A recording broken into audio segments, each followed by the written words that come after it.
ओम नमो भगवते वासुदेवाय। श्री ओम नमो भगवते वासुदेवाय। श्री ओम नमो भगवते वासुदेवाय।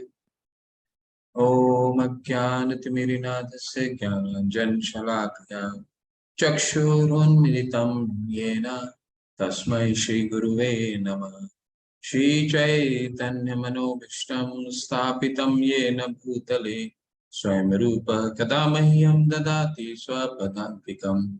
वन्देऽहं श्रीगुरुं श्रीयुतापदकमलं श्रीगुरुं वैष्णवांश श्रीरूपं सागरजातं सहगना रघुनाथां वितं सजीवं साद्वैतं सावधूतं परिजना सहिता कृष्ण चैतन्य देवम् श्री राधा कृष्ण पादान सहगना ललिता श्री विशाखावितांश। हे कृष्णा करुणा सिंधु दीन बंधु जगतपते गोपेश गोपिका कांत राधा कांत नमस्तुते। ताप्त कांचन गौरांगी राधे वृंदावनेश्वरी वृषभानुसुते देवी प्रणमामि हरिप्रिये। वाञ्छाकल्पतरुभ्यश्च कृपा सिन्धुभ्यैव च पतितानां पावनेभ्यो वैष्णवे भयो नमो नमः। नमो विष्णुपादाय कृष्णपृष्ठाय भूतले श्रीमते जयपताका स्वामीति नामिने। नमो आचार्यपादाय नितय कृपापदायिने गौरकथा धामदाय नगर ग्राम तारिणे। नमो विष्णुपादाय कृष्णपृष्ठाय भूतले श्रीमते भक्ति वेदांत स्वामीति नामिने। नमस्ते सरस्वते देवे गौरवाणी प्रचारिणे निर्विशेष शून्यवादी पाश्चात्य देश तारिणे। जय श्री कृष्ण चैतन्य प्रभु नित्यानंदा श्री अद्वैत गदाधर शिवासादि गौर भक्त वृंद। नमो महावदानाय कृष्ण प्रेम पदायते कृष्णाय कृष्ण चैतन्य नामने वरितशे नमः। हरे कृष्णा कृष्णा कृष्णा हरे हरे हरे राम राम राम हरे हरे। हरे कृष्णा। आपका 9वें दिन में आज स्वागत है। आज का दिन बहुत विशेष होगा क्योंकि आज हम गीता के मध्य में पहुंच गए हैं। 18 अध्याय के मध्य में पहुंच गए हैं और ये अध्याय बहुत विशेष अध्याय है। आज भगवान सबसे गुह्य ज्ञान बताएंगे। गुह्य मतलब सबसे गोपनीय ज्ञान बताएंगे। ठीक है, मोस्ट कॉन्फिडेंशियल नॉलेज जिसको बोलते हैं, प्रोपाच इंग्लिश में बोलते हैं मोस्ट कॉन्फिडेंशियल नॉलेज है।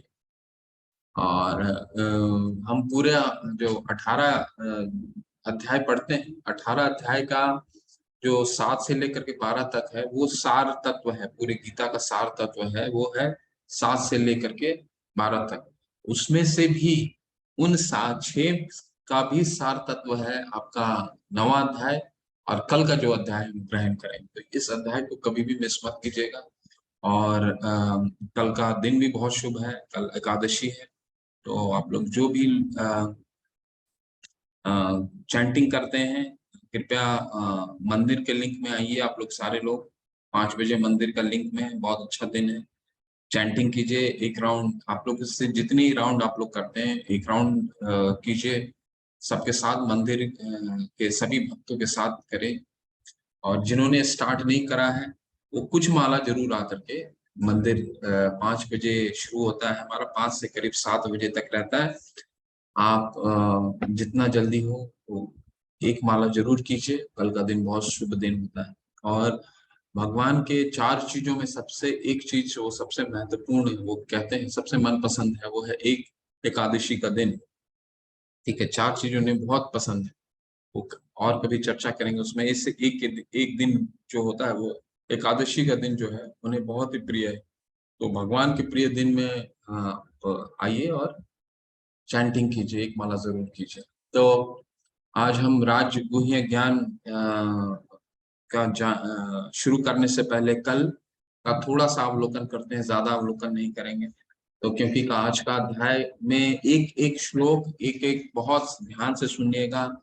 आज के एक एक वर्ष अपने बहुत महत्वपूर्ण है, बहुत सुंदर वर्ष है ये। एक एक वर्ष बहुत सुंदर है, इसके एक एक श्लोक बहुत सुंदर है आज के अध्याय में। तो कल के अध्याय में अर्जुन ने 8 प्रश्न करे थे। ठीक है, 8 प्रश्न में बताएं ब्रह्म क्या है, जीव किसे कहते हैं, अध्यात्म कौन है, कर्म सकाम कर्म क्या होता है, आदिभूत क्या होती है, आदिदेव क्या है, आदि यज्ञ क्या होता है। ठीक है, तो और परमात्मा कहाँ रहते हैं। ठीक है, ये सब अर्जुन पूछते हैं और सबसे अंत में पूछते हैं क्या कि मृत्यु के वक्त क्या गति होती है। ठीक है, मृत्यु के बाद क्या गति होती है, मृत्यु के समय आपको किस तरह याद किया, भगवान को किस तरह याद किया जाए। तो इसके बाद भगवान पूरा विस्तार से समझाते हैं कि एक भक्त जब त्याग करता है तो अगर अंतिम समय में भी भगवान का नाम लेता है तो भगवान की शरण ग्रहण करता है ना। अंत काले च मामेव स्मरण मुक्त्वा कलेवरम यह प्रयाति सदमत भावम यान्ति नास्त्र संशय। इसमें कोई संशय नहीं है अर्जुन, ना यान्ति नास्त्र संशय, कोई संशय नहीं है। अगर तुम मेरा नाम लोगे तो जीव तुम मेरे शरणागत हो गए, मेरे धाम को प्राप्त हो गए। ठीक है, इसलिए नाम लेना शुरू कीजिए। एकादशी का दिन है कल। और इसके बाद कल इसके बाद क्या बताते हैं, भगवान बताते हैं कि ठीक है, अगर मेरा नाम नहीं लेते हो तो तुम जिसका नाम का स्मरण करोगे वही गति प्राप्त होगी तुम्हारे को। यम यम वापि स्मरण भावम तयज तयंते कलेवरम। ठीक है, तो भरत महाराज का हमने उदाहरण देखा था। भगवान के भक्त थे परंतु एक हिरण के बच्चे के साथ आसक्त हो गए और उनका 3 जन्म लग गया। अगला जन्म क्या, हिरण के रूप में हुआ। तो ऐसा भगवान बताते हैं। और अंत में भगवान बहुत ही सुंदर बताते हैं कि वेदेषु यज्ञेषु तपेषु चैव, जो वेदों का अध्ययन करने से जो पुण्य प्राप्त मिलता होता है, जो यज्ञ करने से पुण्य प्राप्त मिलता है, जो तपस्या करने से, किसी भी तरह का तपस्या करने से पुण्य प्राप्त होता है, दान करने से जो पुण्य प्राप्त होता है, वो स्वतः भक्ति करने से, ठीक है, वो सारे पुण्य हमें प्राप्त हो जाते हैं। तो ऐसा करके भगवान वो अध्याय समाप्त करते हैं। और इस अध्याय में बताएंगे भगवान कि भगवान अपनी शक्तियों के बारे में चर्चा करेंगे। ठीक है, और दूसरा बहुत महत्वपूर्ण है, भक्तों के बारे में चर्चा करेंगे, भक्त के साथ उनका संबंध कैसा है। तो कोई अपने आप के बारे में कब बताता है, कोई अपने आप के बारे में तब बताएगा जब तक आप बहुत क्लोज नहीं होते हैं। ठीक है, तो इसलिए ये ज्ञान अभी तक 8 अध्याय के 8 अध्याय उन्होंने पढ़ा दिया। अब भगवान अर्जुन को ये समझाएंगे कि ये सबसे गोपनीय ज्ञान क्या है, ये भगवान अर्जुन को देंगे। बहुत सुंदर अध्याय है और एक एक वर्ष बहुत बहुत महत्वपूर्ण है इसके। श्री भगवान उवाच इदम तु ते गुह्यतमं प्रवक्ष्यामि अनुसूयवे ज्ञानम विज्ञानम सहितम यत् ज्ञात्वा मोक्षे अशुभात्। श्री भगवान ने कहा, हे अर्जुन, चूंकि तुम मुझसे कभी ईर्ष्या नहीं करते, इसलिए मैं तुम्हें ये परम गुह्य ज्ञान तथा अनुभूति बतलाऊंगा जिसे जानकर तुम संसार के सारे कलेशों से मुक्त हो जाओगे। तो प्रभुपाद जी इस तात्पर्य में क्या लिखते हैं, पहले श्लोक ये इस प्रथम श्लोक का विशिष्ट महत्व है। इदम ज्ञानम, यानी यह ज्ञान शब्द शुद्ध भक्ति का द्योतक है जो 9 प्रकार की होती है। तो यहाँ पे क्या भगवान ने इदम ते गुह्यतमं प्रवक्ष्यामि अनुसूयवे ज्ञानम विज्ञानम, ये ज्ञान है और विज्ञान है। ठीक है, ज्ञान क्या है वो भगवान प्रभुपाद जी बताते हैं कि ये जो ज्ञान है वो कैसे भक्ति की जाए भगवान की। तो 9 तरीके से भक्ति, 9 सोपान है भक्ति के। श्रवणम कीर्तनम विष्णु स्मरणम पाद सेवनम अर्चनम वंदनम दास्यम साख्य आत्मनिवेदनम या आत्मसमर्पण। भक्ति के इन 9 तत्वों का अभ्यास करने से मनुष्य आध्यात्मिक चेतना अथवा कृष्ण भावनामृत तक उठ पाता है। इसमें एक एक चीज आपको समझा देता हूँ। एक प्रश्न भी आया था कि अर्चनम और वंदनम में क्या फर्क है, परंतु श्रवण का क्या मतलब है, भगवान को लीलाओं का श्रवण करना, ये हो गया श्रवण करना। कीर्तन का क्या मतलब है, कीर्तन करना, भगवान का लीलाओं को बोलना, सुनाना, भगवान का नाम का गुणगान करना, स्मरण यानी भगवान को स्मरण करना, ठीक है। पाद सेवन लक्ष्मी जी जो करती हैं, उनकी उनकी पादुका की सेवा करना। अर्चनम, अर्चनम का मतलब होता है डीटी वर्शिप, जो हम मंदिरों में करते हैं, भगवान की सेवा करते हैं, भगवान की डिटीज की सेवा करते हैं, फूल चढ़ाते हैं, उनको साफ करते हैं, उनको कपड़े पहनाते हैं, उनकी आरती करते हैं, है ना। तो ये डीटी वर्शिप को कहते हैं अर्चनम। और वंदनम होता है क्या, प्रेयर्स, जो हम प्रेयर्स ऑफर करते हैं, प्रार्थना जो करते हैं भगवान को, उसको वंदनम कहते हैं। दास्यम साख्यम आत्मनिवेदनम, दास्य मतलब दास के रूप में भगवान से जुड़ना, साख्य मतलब सखा के रूप में भगवान से जुड़ना, और आत्मनिवेदनम का मतलब क्या है, पूर्ण रूप से भगवान पे समर्पित हो जाना, ठीक है।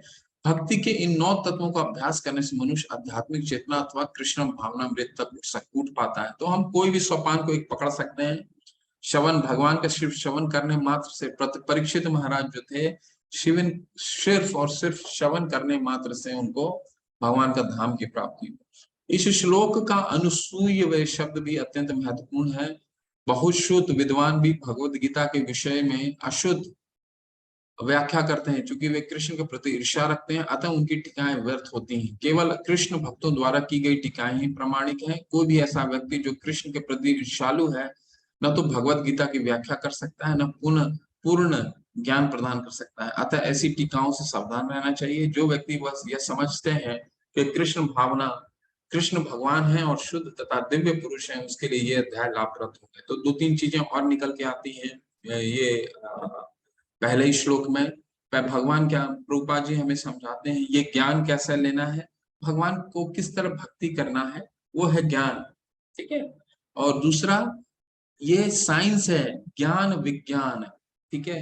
ये कोई मनोकल्पना नहीं है, ये व्यवहारिक है, प्रैक्टिकल है। साइंस क्या होता है, विज्ञान का मतलब वो ज्ञान जिसको हम व्यवहार में ला सकते हैं, जो अप्लाई किया जा सकता है, ठीक है।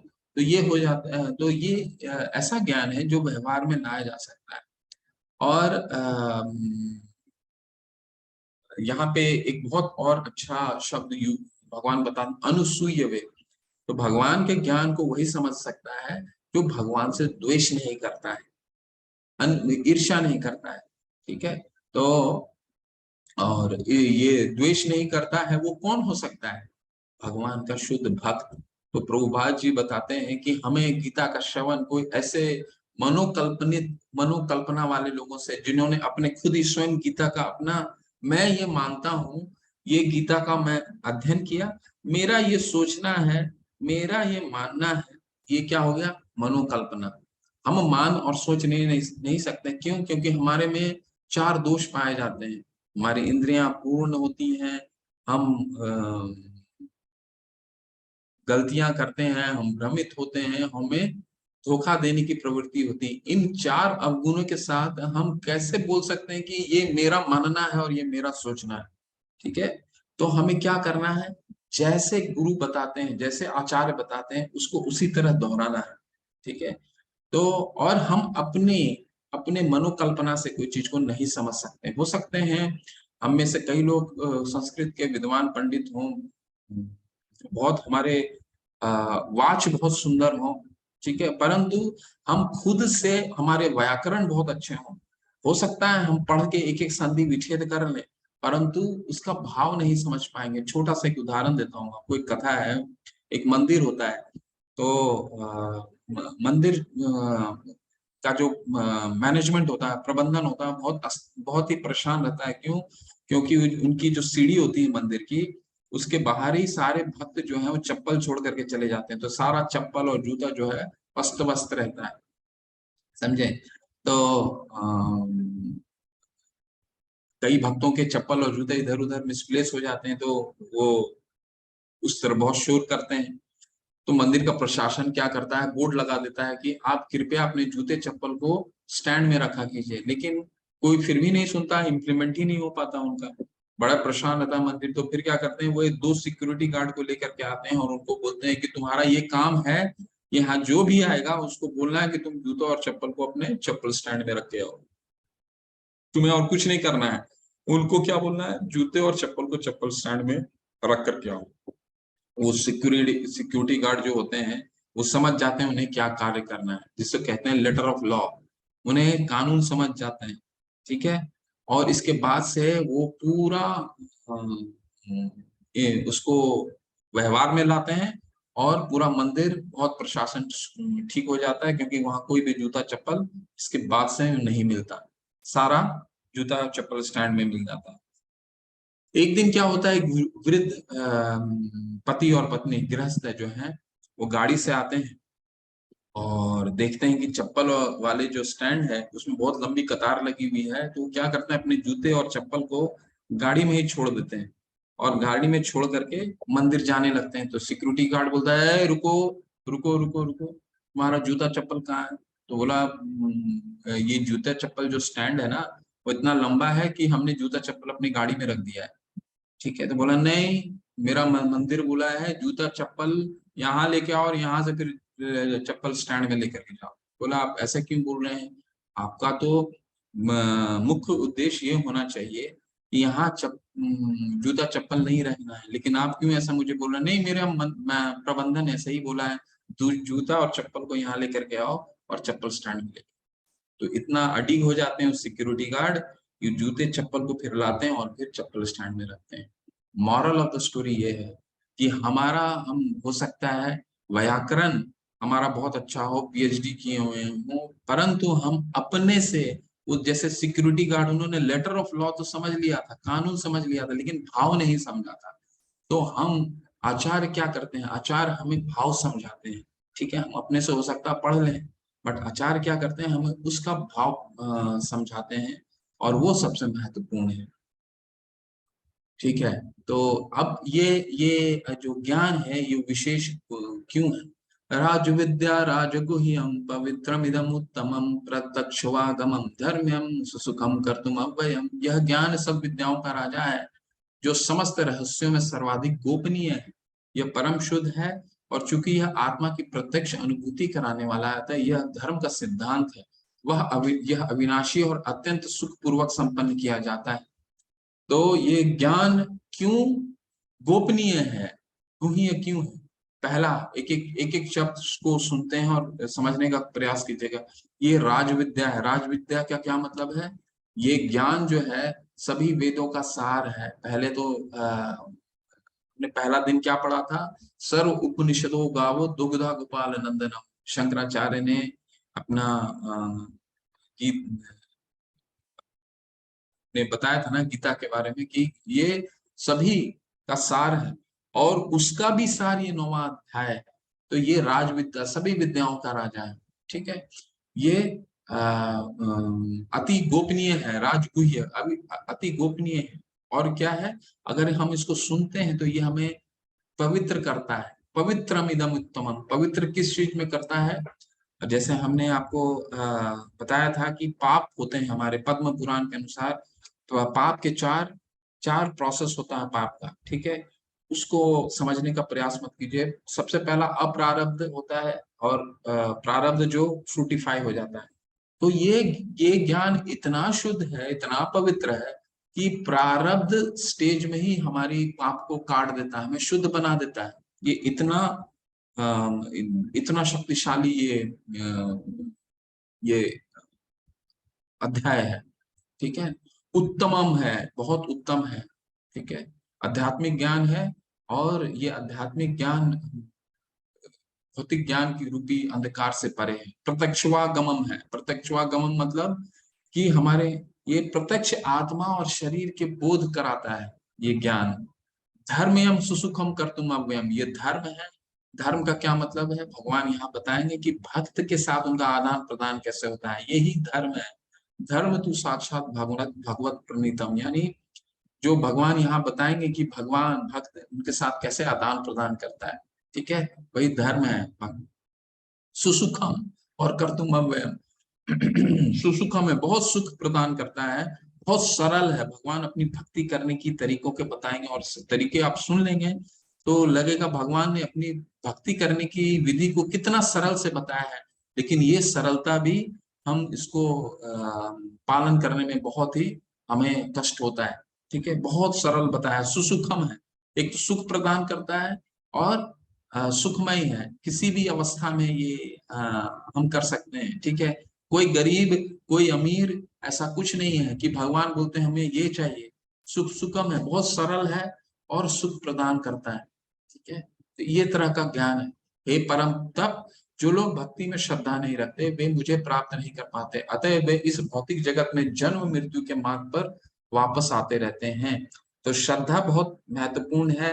भगवान ने पहला अध्याय में क्या कहा, पहला श्लोक में क्या कहा, अनुसूय वे, जो मेरे से ईर्ष्या नहीं करता। भगवान से जो ईर्ष्या करता है वही ईर्ष्या नहीं करता, वही इस ज्ञान को समझता है। और जो भगवान पर श्रद्धा नहीं रखता वो क्या होता है, बार बार इस भौतिक धरातल पे जन्म मृत्यु के चक्कर में फंसा रहेगा, ठीक है ना। तो हमारा जन्म मनुष्य योनि में हुआ है, ठीक है। पशु पशु को अगर आप गीता का ज्ञान दीजिएगा तो पशु गीता का ज्ञान नहीं समझेगा। अगर पूरे कमरे में गीता का ज्ञान चल रहा है तो वो क्या ढूंढने आएगा, खाना ढूंढने आएगा या अपने मालिक को ढूंढने आएगा। परंतु भगवान ने हमारी ऐसी चेतना, मनुष्य चेतना दी है कि हम जिज्ञासा कर सकते हैं कि हमारे को आज ये दुख क्यों है, हमारी आज ये तकलीफ क्यों है, ठीक है। तो ये चेतना हमें भगवान ने दिया है। भगवान अपनी शक्ति का, बहुत सुंदर श्लोक है और बहुत अपनी शक्ति का वर्णन कर रहे हैं। यह संपूर्ण जगत मेरे अव्यक्त रूप द्वारा व्याप्त है, समस्त जीव मुझ में है किंतु मैं उनमें नहीं। तो आप थोड़ा कंफ्यूज होंगे। इसका वर्ष आता है, मया तदमिदं सर्वम जगत अव्यक्त मूर्ति मत स्थाने सर्वभूतानि न चाहम तेषु अवस्थिता। यानी ये सारा जो जगत है, ठीक है, ये मेरे द्वारा व्याप्त है। ये यानी ये इसको मैं, ये मेरे शक्तियों द्वारा व्याप्त है, लेकिन मैं इससे परे हूँ, ठीक है। अब इसको हम कैसे समझें, इसको हम इस तरह से समझ सकते हैं कि मान लीजिए आप कमरे में, रूपा जी समझाते हैं कि कमरे में एक सूर्य है, सूर्य की रोशनी आती है। तो सूर्य की रोशनी आने, आपके कमरे में सुबह सुबह आपने खिड़की खोला, बहुत अच्छा सूर्य का रोशनी आया, लेकिन क्या इसका मतलब ये समझें कि क्या सूर्य आपके कमरे में स्वतः ही आ गया है क्या? नहीं। तो सूर्य कैसे आया है? सूर्य अपने शक्ति के द्वारा है। तो भगवान इस कह रहे हैं ये जगत जो है मेरी शक्तियों के द्वारा व्याप्त है, मैं स्वयं इस जगत में नहीं आता हूँ, ठीक है, इससे व्याप्त नहीं हूँ। जिस तरह सूर्य जो है हमारे कमरे में नहीं आता, उसी तरह ये जो सूर्य अपने शक्ति के द्वारा हमारे कमरे में आता है, फिजिकली नहीं आता है। इसीलिए भगवान कह रहे हैं कि ये जो जगत है ये पूरे मेरी शक्ति के द्वारा व्याप्त है, ठीक है। तथापि मेरे द्वारा उत्पन्न सारी वस्तुएं मुझ में स्थित नहीं रहती, जरा मेरे योग ऐश्वर्य को देखो। देखिए इसीलिए ये ज्ञान बहुत गुप्त है, क्यों? क्योंकि भगवान अपना योग ऐश्वर्य दिखा रहे हैं, अपनी शक्ति दिखाते हैं। जरा मेरे योग ऐश्वर्य को देखो, यद्यपि मैं समस्त जीवों का पालक या भरता हूँ और सर्वत्र व्याप्त हूँ, लेकिन मैं इस विराट अभिव्यक्ति का अंश नहीं हूँ, मैं सृष्टि का कारण स्वरूप हूँ, ठीक है। तो भगवान कह रहे हैं ये जो बारिश होता है, ये जो अपने आप में तारामंडल है, ये तो एक यूनिवर्स है, ठीक है। एक यूनिवर्स को भी और ऐसे असंख्य ब्रह्मांड है, ठीक है, असंख्य ब्रह्मांड है। जिस प्रकार सर्वत्र प्रवहमान प्रबल वायु सदैव आकाश में स्थित रहती है, उसी प्रकार समस्त उत्पन्न प्राणियों को मुझ में स्थित जानो। तो भगवान क्या कह रहे हैं, बहुत अच्छा उदाहरण भी दे रहे हैं, अपनी शक्तियों का वर्णन करते हैं कि ये मेरे द्वारा शक्ति के द्वारा व्याप्त है, लेकिन मैं इससे परे हूँ। तो अब देखिए भगवान यहाँ उदाहरण कैसे दे रहे हैं समझाने के लिए। हवा, हवा जो है, वायु, वायु जो है ये कहाँ रहता है? आसमान के अंदर रहता है, ठीक है, आसमान के अंदर रहता है।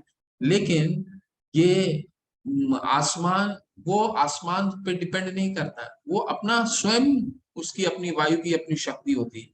परंतु ये आकाश के अंदर रहता है और आकाश के बाहर कोई भी वायु नहीं जाती। उसी तरह भगवान पूरे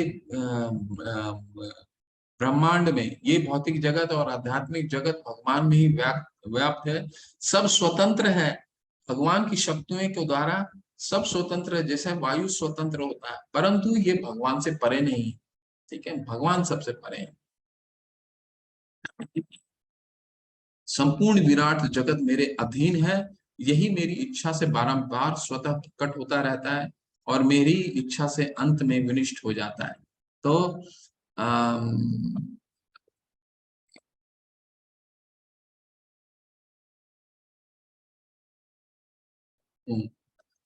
संपूर्ण विराट जगत मेरे अधीन है और यह मेरी इच्छा से बारंबार स्वतः प्रकट होता रहता है और मेरी इच्छा से अंत में विनिष्ट हो जाता है। तो भगवान यहाँ आपको चौथे अध्याय का में अगर स्मरण हो तो हमें ये हमने पूरा कैलकुलेशन अब बताया था कि ये सृष्टि कब प्रलय होता है और कब एक्टिव होता है। कब प्रलय होता है? जब ब्रह्मा जी का 100 वर्ष पूर्ण हो जाता है। ठीक है, 100 वर्ष पूर्ण हो जाता है। अभी 50 वर्ष पूर्ण हुए हैं। ब्रह्मा जी का 311 ट्रिलियन साल है पूर्ण, अभी 150 के करीब हुए हैं ब्रह्मा जी का। जब ये पूर्ण हो जाएगा तो ये प्रलय आ जाएगा। तो भगवान कह रहे हैं ये जो दृश्य जगत है ये मेरे द्वारा ही एक्टिव होता है और मेरे द्वारा ही विनिष्ट भी होता है। ठीक है, अपनी शक्तियों का वर्णन कर रहे हैं। पहला उन्होंने क्या शक्ति बताई? पहला शक्ति बताया कि ये मैं जगत मया तद्मिदम सर्वम जगत अव्यक्त मूर्ति न, यानी ये जगत मेरे द्वारा व्याप्त है लेकिन मेरी शक्तियों के द्वारा व्याप्त है। मैं फिजिकली हर जगह नहीं हूँ। मय्या दक्षेण प्रकृति सूयते सचराचरम हेतुनानेन तेय जगत भी परिवर्तते। हे कुंती पुत्र, ये भौतिक प्रकृति मेरी शक्तियों में से एक है और मेरी अध्यक्षता में कार्य करती है। तो कई जिससे सारे चर तथा अचर प्राणी उत्पन्न होते हैं, इसके शासन में यह जगत बारंबार सृजित और विनिष्ट होता रहता है। ठीक है, तो भगवान यहाँ पे बिल्कुल क्लियर बताते हैं यहाँ पे कि ये जगत का है। जितने चर, चर मतलब जितने चलने वाले, और अचर जितने नहीं चलने वाले, पेड़ पौधे जो नहीं चलते हैं, सब मेरी शक्तियों के द्वारा ही व्याप्त है और इसका सबका मैनेजर मैं हूँ। मेरी अध्यक्षता में सारा कार्य करता है। ठीक है, तो प्रकृति, कई पंथ के लोग बोलते हैं ना प्रकृति ऑटोमेटिक है। ठीक है, प्रकृति ऑटोमेटिक है। तो प्रभुपाद जी उदाहरण देते हैं। एक बार एक उनके साथ एक वाद प्रतिवाद हुआ। उन्होंने वो कई पंथ के, कई धर्म के लोग ये पंथ के यही मानते हैं ना, ये प्रकृति ऑटोमेटिक है। गाय ऑटोमेटिक, गाय ऐसा बना हुआ है कि वो ऑटोमेटिक दूध देती है, वो ऑटोमेटिक घास खाती है। ठीक है, तो प्रभुपाद जी बताते हैं तो तुम घास खा के दूध क्यों नहीं देते हो? ठीक है, कोई और शेर घास खा करके दूध क्यों नहीं देता है? ठीक है, तो कहने का तात्पर्य क्या है? कुछ भी ऑटोमेटिक नहीं है। जिस तरह एटीएम मशीन, जो आपका उदाहरण मैंने दिया था, एटीएम मशीन से पैसे निकालते हैं तो एटीएम मशीन ऑटोमेटिक नहीं होता है, वो उसके पीछे कोई ना कोई इंजीनियर होते हैं जो पैसे डालते हैं, उसके पीछे बैक एंड सर्विस होता है।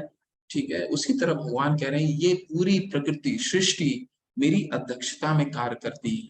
ठीक है, और ये जितने जड़ और चेतन वस्तु हैं ये मेरे द्वारा ही कार्यरत हैं। अब ये जो 9वां अध्याय हम अध्ययन कर रहे हैं, जिस तरह 5वां अध्याय हमने अध्ययन करा था कि 5वां अध्याय क्या था? कर्मयोग, और तीसरा अध्याय भी क्या था? कर्मयोग। तो 5वां अध्याय भगवान ने दोबारा कर्मयोग क्यों बोला? क्योंकि अर्जुन को मन में संशय हुआ तो दोबारा उनको एक्सप्लेन किया। उसी तरह ये जो 9वां अध्याय है ये 7वें अध्याय का एक्सटेंशन है और विस्तार है। तो 7वें अध्याय में हमने क्या पढ़ा था? 4 तरीके के लोग जो भगवान की शरण ग्रहण नहीं करते। ठीक है, आपको स्मरण में होगा, मूढ़ा, नराधम, माया, अपृत ज्ञान और असुर, ये 4 लोग। अब इसको ही और भगवान विस्तार से 2 श्लोकों में समझाएंगे।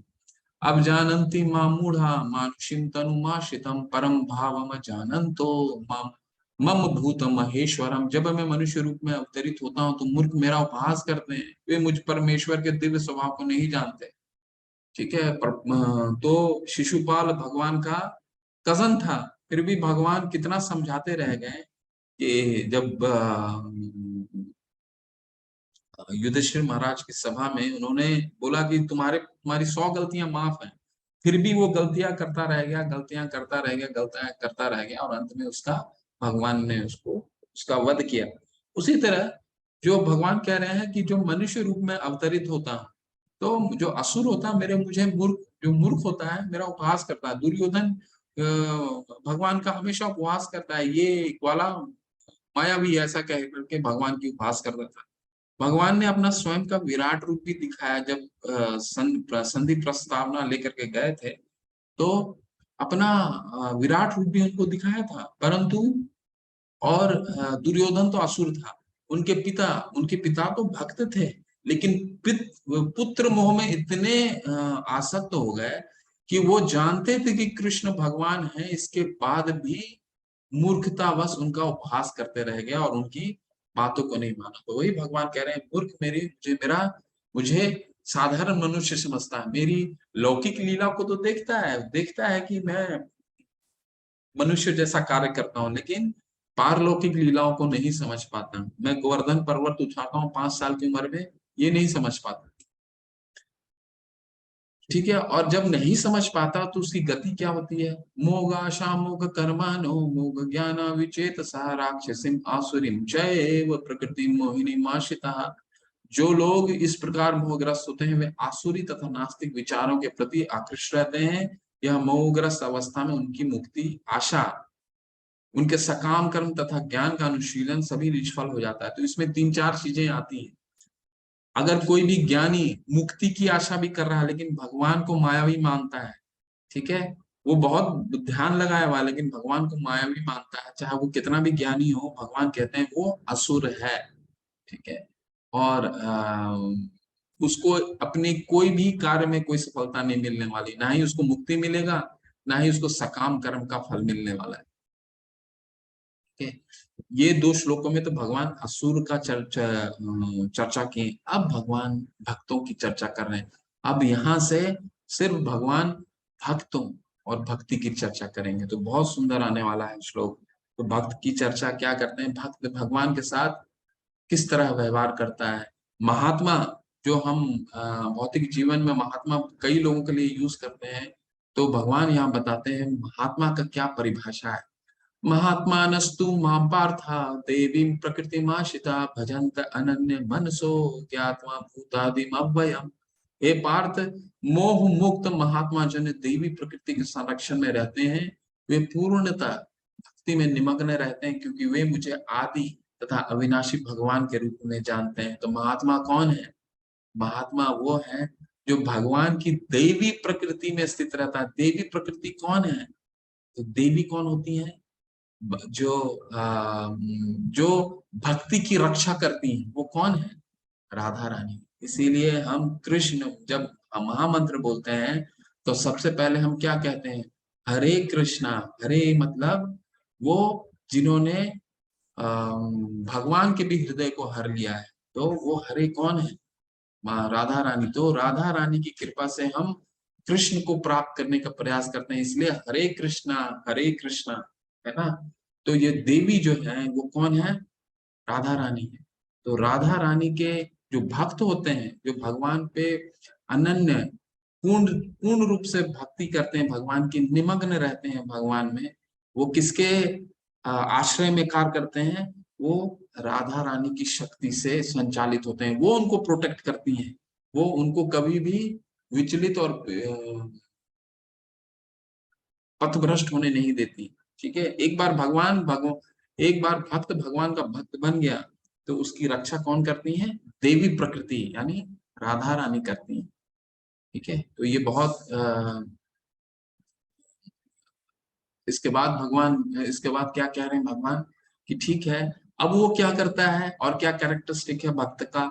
सततम कीर्तयन्तो माम यतयन्तश्च दृढ़व्रता नमस्यन्तश्च माम भक्त्या नित्य युक्ता उपासते। ये महात्मा मेरी महिमा का नृत्य कीर्तन करते हुए, दृढ़ संकल्प के साथ प्रयास करते हुए, मुझे नमस्कार करते हुए भक्ति भाव से निरंतर मेरी पूजा करते हैं। तो क्या क्या करते हैं वो? पहला भगवान बताते हैं सततम कीर्तन करते हैं, हमेशा भगवान का नाम लेते रहते हैं। ठीक है, कहीं इसीलिए मैंने आपको 1-2 दिन पहले ही बताया था कि किसी ने प्रभुपाद जी को, रिपोर्टर ने पूछा था कहाँ लिखा हुआ है आपके भगवत गीता में कि हरे कृष्ण महामंत्र करने से वो भगवान का भक्त होता है। तो प्रभुपाद जी ने बताया कि भगवान तो बोलते हैं सततम कीर्तन करता है भक्त, मैं तो सिर्फ आपको 16 माला ही करने के लिए बोलता हूँ, जिसके लिए 2 घंटे लगते हैं। भगवान क्या बोलते हैं? सततम कीर्तन। वो भक्त जो भगवान का निरंतर कीर्तन करता रहता है, ठीक है। दूसरा, सततम कीर्तयन्तो माम यतियन्तश्च दृढ़व्रता। भक्ति में वो दृढ़ रहता है, ठीक है, दृढ़ संकल्प रहता है। भक्ति में अगर एकादशी का व्रत का पालन कर रहा है तो दृढ़ है कि वो उस संकल्प का पालन करेगा। एक माला की चैंटिंग करनी है तो एक माला की दृढ़ता के साथ, वो संकल्प के साथ वो एक माला की चैंटिंग करता है। और क्या करता है? नमस्यन्तश्च, भगवान को नमस्कार करता है, ठीक है। और क्या करता है? भक्त्या नित्य युक्त उपासते, नित्य उपासना करता है, हमेशा भगवान का भक्ति भाव से पूजा करने में अपना मनसा वाचा कर्मणा तीनों को लगाता है। मनसा वाचा कर्मणा का क्या मतलब हो गया? अपने मन से, वाणी से और अपने कर्म से, ये तीनों को हमेशा भगवान की सेवा में लगाता है। तो महात्मा का पहला क्या है कैरेक्टरिस्टिक? पहला का कैरेक्टरिस्टिक है कि महात्मा नस्तु माम पार्थ देवी प्रकृति मार्शिता। वो भगवान राधा रानी के प्रोटेक्शन में रहता है, उसका प्रोटेक्शन भगवान राधा रानी करती हैं, ठीक है।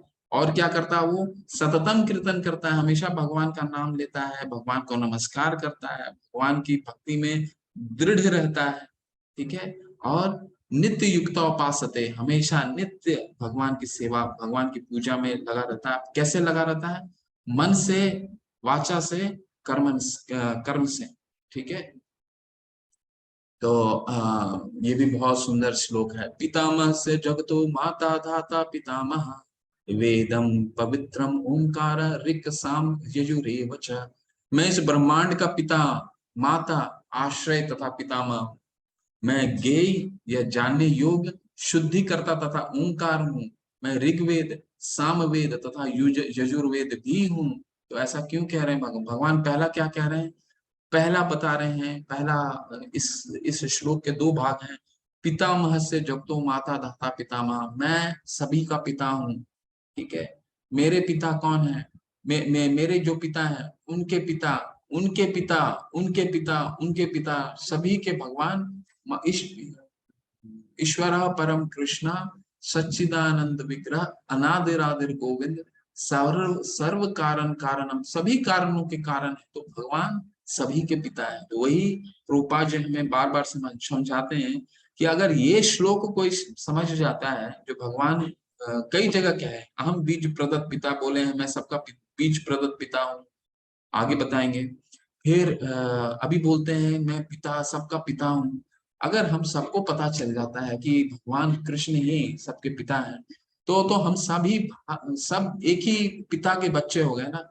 तो हमें द्वेष की भावना ही, भाई भाई बहन, अगर सब एक ही पिता के अंदर, पिता में समझ में आ जाता है कि हमारे पिता एक हैं, तो द्वेष ही खत्म हो जाएगा, ईर्ष्या भी खत्म हो जाएगा और लड़ाई भी खत्म हो जाएगी। यही यही कॉन्सेप्ट जो है प्रभुपाद जी पूरे इस्कॉन में स्थापना करने का, पूरे संसार में वो स्थापित करना चाहते थे इस चीज को। सबको कृष्ण भावना मृत बनाना चाहते हैं, इसलिए सभी जगह वो 10 साल के अपने अंतराल में करीबन 108 मंदिर, और करीबन उन्होंने 32 कंट्री किया का सफर किया था, और 2 बार 3 बार सफर किया था। तो उनका ये था कि सभी को ये बताना है कि सभी पिता भगवान के ही बच्चे हैं। तो सारा द्वेष और जो लड़ाई है वही खत्म हो जाता है। मैं ही लक्ष्य पालन करता स्वामी साक्षी धाम शरण स्थली तथा अत्यंत प्रिय मित्र हूँ। मैं सृष्टि तथा प्रलय सबका आधार आश्रय तथा अविनाशी बीज हूँ। हे अर्जुन, मैं ही ताप प्रदान करता हूँ, वर्षा को रोकता हूँ तथा लाता हूँ। मैं अमरत्व और साक्षात मृत्यु भी हूँ। ये कल के, हम परसों के अध्याय में देखेंगे, भगवान अपना काल रूप दिखाएंगे। तो बता, भगवान अपना काल रूप के द्वारा हमें मृत्यु का भी दर्शन कराते हैं। आत्मा तथा पदार्थ, सत तथा सत दोनों मुझ में ही है। तो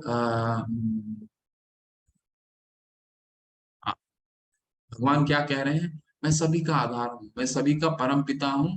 तो हमें क्या करना है? हमें सिर्फ अपने पिता से जो भी बच्चे क्या है, अगर बच्चे अपने रिश्तेदारों से कुछ मांगेगा तो क्या रिश्तेदार उसको देंगे या फिर उनको पिता देंगे? तो हमें क्या करना, अपने पिता से अगर हमें मांगना भी है शुरू में तो अपने पिता से ही मांगे। रिश्तेदारों यानी जो भगवान के अंश हैं, जैसे हम जाते हैं ना भगवान के अंशों से मांगते हैं, भगवान के देवी देवताओं से मांगते हैं, तो वो क्या है, अंश है। तो भगवान क्या कह रहे हैं कि मैं सबका आधार हूँ। तो जो हमें जाना किनके पास है, पिता के पास ही जाना है ना।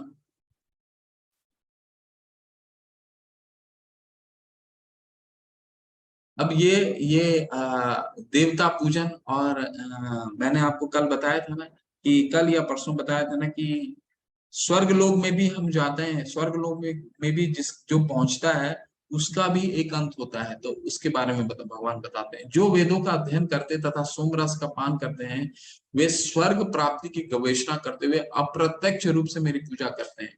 वे पाप कर्मों से शुद्ध होकर इन इंद्रिय के पवित्र स्वर्गिक धाम में जन्म लेते हैं, जहां वे देवताओं से आनंद भोगते हैं। इस प्रकार जब वे विस्तृत स्वर्गिक इंद्र सुख का भोग लेते हैं और उनके पुण्य कर्म के फल छीन हो जाते हैं, तो वे मृत्यु लोक में पुनः लौट आते हैं। इस प्रकार जो तीन वेदों के सिद्धांतों में दृढ़ रहकर इंद्र सुख की गवेषणा करते हैं, उन्हें जन्म मृत्यु का चक्र ही मिल पाता है। भगवान क्या कहते हैं कि अगर हम देवताओं की पूजा करते हैं तो क्या होता है, स्वर्ग की प्राप्ति तो हो जाएगी हमें, लेकिन फिर जैसी वो बैंक बैलेंस, आध्यात्मिक बैंक बैलेंस कम होगा। अब ये मान लीजिए ये गोल चक्कर देख रहे हैं, चक्कर देख रहे हैं आप, ठीक है, ये चक्कर जो है, ये हम ये भौतिक जगत में ये ऊपर जाता है, ऊपर हम चले जाएंगे, स्वर्ग में चले जाएंगे, ठीक है। लेकिन जैसे जैसे ये स्वर्ग के पुण्य खत्म होंगे, हम फिर ये चक्कर से नीचे आने लगेंगे, भौतिक जगत में आने लगेंगे, ठीक है। क्षीणे पुण्य मर्त लोके विशंति। तो स्वर्ग ले भगवान ने कल कल भगवान ने कहा था ना, कि आप ब्रह्मा भूनाथ लोकान पुनर्वर्तिनो अर्जुना, ब्रह्म लोक से भी पतन निश्चित है। तो इसको और भगवान यहाँ पे क्लियर करते हैं, अनन्यश्चिन्तयन्तो माम ये जना पर्युपासते तेषां नित्य अभियुक्तानां योगक्षेम वहाम्यहम्। किंतु जो लोग अनन्य भाव से मेरे दिव्य स्वरूप का ध्यान करते हुए निरंतर मेरी पूजा करते हैं, उनकी उनकी जो आवश्यकताएं होती हैं उन्हें मैं पूरा करता हूँ, और जो कुछ उनके पास उनकी रक्षा करता हूँ। तो आप सब लोगों ने ये श्लोक का अंतिम के दो शब्द हैं वो सुन रखा होगा, ठीक है। तो आपको बताना है कि आपने ये चीजें कहा, ये दो जो शब्द हैं एक कहाँ सुनी है। योगक्षेम वहां में हम, आप हैंड रेज कर सकते हैं, चैट में डाल सकते हैं। अनन्यश्चिन्तयन्तो माम ये जना पर्युपासते तेषां नित्यभुक्तानां योगक्षेम वहां में हम। आपको एक हिंट दे देता हूँ, एक कंपनी अपने एड में ये दो शब्द को प्रयोग करती है। तो योगक्षेम वहां में हम, ठीक है। आप लोग अगर किसी को स्मरण है तो बोल सकता है, हैंड रेज कर सकता है। ज्यादा समय नहीं दूंगा आपको क्योंकि आज अध्याय लंबा है और बोलना डॉक्टर माता ने किया है। हरे कृष्ण माता जी, अनम्यूट अरे कीजिए। प्रभु जी, LIC कंपनी। हरि बोल माता जी, हरि बोल, हरे कृष्ण। बिल्कुल सही, बिल्कुल सही। LIC कंपनी जो है ये यूज करती है योगक्षेम वहां में हम। इसका क्या मतलब होता है, अनन्य चिंतयन्तो माम। भगवान कहते हैं कि योगक्षेम वहां में, योगक्षेम मतलब भक्त के पास जो है उसकी मैं रक्षा करता हूँ, और जो नहीं है वो उसको पूरी करता हूँ। जो उनके पास नहीं है वो पूरी करता हूँ। तो इसका मतलब क्या हुआ, भगवान के पास अगर हम जाते हैं धन मांगने के लिए तो क्या हमारे भगवान हमारे जो धन को पूरा करते हैं?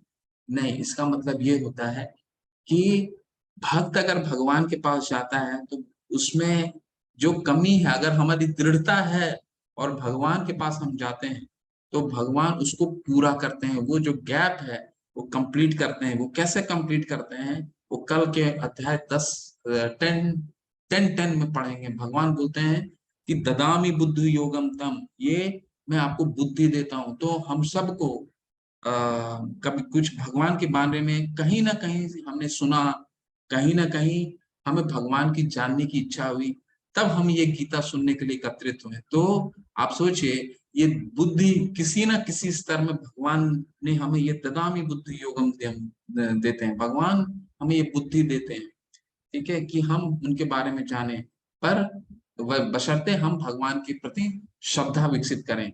और योगक्षेम, अगर उनके पास भक्त के पास जो भक्ति है उसकी रक्षा करते हैं। जैसे अब ध्रुव महाराज थे, ध्रुव महाराज 5 वर्ष की उम्र में ही इसलिए भगवान के पास गए थे क्योंकि वो अपने पिता से भी बड़ा राज्य चाहते थे। अपने पिता से उनकी सौतेली माँ जो थी उनको बहुत भला बुरा कहती हैं, और ध्रुव महाराज समझ में नहीं आता तो अपने माँ के पास दौड़ते हुए जाते हैं, बोलते हैं कि माता मुझे अपने पिता से भी बड़ा राज्य चाहिए, ठीक है। तो उनकी माता बोलती है मैं तो नहीं दिला सकती, तुम्हें सिर्फ भगवान दिला सकते हैं। तो बोलते हैं कहाँ मिलेंगे भगवान, तो जंगल में मिलेंगे। तो ध्रुव महाराज जंगल चले जाते हैं, ठीक है, जंगल जाते हैं और भगवान की आगे ये कथा और डिटेल में बताएंगे, लेकिन आज संक्षेप में बताते हैं। भगवान की आराधना करने लगते हैं और 6 महीने भगवान की आराधना करते करते एक टांग पे खड़े होकर के आराधना करते हैं, भगवान की तपस्या करते हैं।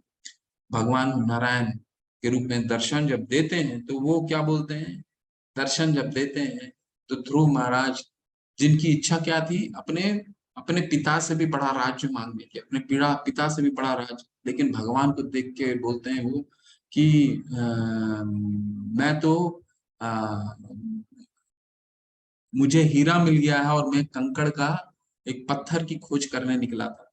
तो कहने का तात्पर्य ये है कि भगवान ने उनको क्या किया, भगवान पहले उनकी, क्योंकि उन दृढ़ थे तो उनकी भक्ति उनको दी, भगवान को पहचान पाए, और फिर क्या किया उनको, उनको ध्रुव लोक दिया। जो ध्रुव तारा आपको दिखता है वो ध्रुव लोक ध्रुव महाराज का लोक है। तो भगवान भक्तों की भक्ति को प्रोटेक्ट करते हैं, और अगर उनमें दृढ़ता है तो उनको जो कमी है, जो गैप है, उसको पूरा करते हैं।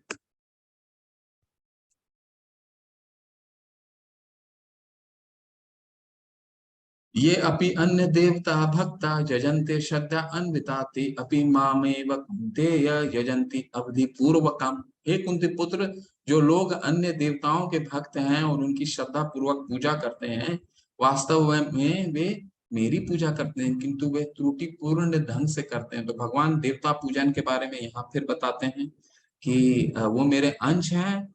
तो जैसे एक पेड़ के अंश होते हैं, तो हमें अगर पत्ते सूख रहे हैं तो हमें पत्तों को पानी नहीं देना है, हमें टहनियों को पानी नहीं देना है, तो हमें क्या करना है, हमें सिर्फ जड़ में पानी डालना है, से सारा वृक्ष पोषित हो जाता है। तो हम देवताओं को पूजन करते हैं, को भगवान क्या कह रहे हैं, अवधि पूर्वकम है, वो त्रुटिपूर्ण ढंग है, इनडायरेक्ट है। तुम डायरेक्ट मेरी पूजा करो, तुम डायरेक्ट जड़ में पानी डालो, ठीक है। तो अभी दूसरे की पूजा करते हैं तो उनकी गति क्या होती है वो बताते हैं। यान्ति देवव्रता देवान पित्रम यान्ति पितृव्रता भूतानि यान्ति भूते जा यान्ति मद्या जिनोपि माम। जो देवताओं की पूजा करते हैं वे देवताओं के बीच जन्म लेंगे, जो पितरों को पूजते हैं वे पितरों के पास जाते हैं, जो भूत प्रेतों की उपासना करते हैं वे उन्हीं के बीच जन्म लेते हैं, और जो मेरी पूजा करते हैं मेरे साथ निवास करते हैं। तो भगवान सबका गंतव्य बता रहे हैं, बहुत नोटिस कीजिएगा, गंतव्य बता रहे हैं कि जो देवताओं की पूजन करते हैं वो देवलोक, जो पितरों की पूजा करते हैं वो पितृलोक, पितृलोक यानी मून, मून जो है उसमें आधा पितृलोक, ठीक है। जो भूतों की पूजा करते हैं वो भूतलोक, और जो मेरी आराधना करते हैं, जो मेरी पूजा करते हैं, मैं उसे अपने धाम में मेरे साथ रखता हूँ, वैकुंठ तथा भगवान का धाम। अब भगवान, शुरू में हमने क्या पढ़ा कि भगवान बताते हैं ना कि अपने मेरी भक्ति कितनी सुसुखम कर तुम अव्ययम है, कितनी सरल है भगवान की भक्ति, वो आप बताएंगे। पत्रम पुष्पम फलम तोयम यो मे भक्तिया प्रयच्छति तत् अहम भक्तिया उपृहितम अश्नामि प्रयतात्मनः। यदि कोई प्रेम तथा भक्ति के साथ मुझे पत्र पुष्प फल या जल प्रदान करता है तो मैं उसे स्वीकार करता हूँ। तो भगवान क्या कहते हैं, ठीक है, तुम्हें मुझे कुछ ज्यादा नहीं चाहिए, क्या चाहिए, मुझे तुम्हारे पास पत्र है, कहते हैं हाँ पत्र है, ठीक है पत्र दे दो। अगर पत्र नहीं है तो क्या है, पुष्प है, हाँ पुष्प है, पुष्प दे दीजिए। पुष्प भी नहीं है तो क्या, फल है, तो फल दे दीजिए। फल नहीं है तो क्या, जल तो है, तो जल प्रदान कर दीजिए। भगवान बस यही 3-4 चीजें करते हैं, लेकिन उसमें क्या होता है, उसमें 2 बार भगवान यहाँ कह रहे हैं भक्तिया प्रयक्षति। एक बार क्या कह रहे हैं, भक्तिया प्रयक्षति, और दूसरी बार क्या कह रहे हैं, तद हम भक्तिया प्रियतम। इस श्लोक में 2 बार उन्होंने भक्ति शब्द को प्रयोग किया है। यानी हमें देने का जो भाव है, भगवान को अर्पित करने का भाव है, वो प्रेम और भक्ति द्वारा होना चाहिए। इसलिए भगवान को अगर हमें कुछ भी अर्पित करना है, ठीक है, कुछ भी अर्पण करना है, उसमें हमारा भक्ति भाव पूर्ण रूप से होना चाहिए। इसलिए ये श्लोक जो है बहुत ही महत्वपूर्ण है, ठीक है। भगवान और कुछ खाना चाहते तो अपना उन्होंने डिस्क्राइब कर दिया है कि मुझे क्या अर्पित कर सकते हो तुम, ठीक है। तो हम अपना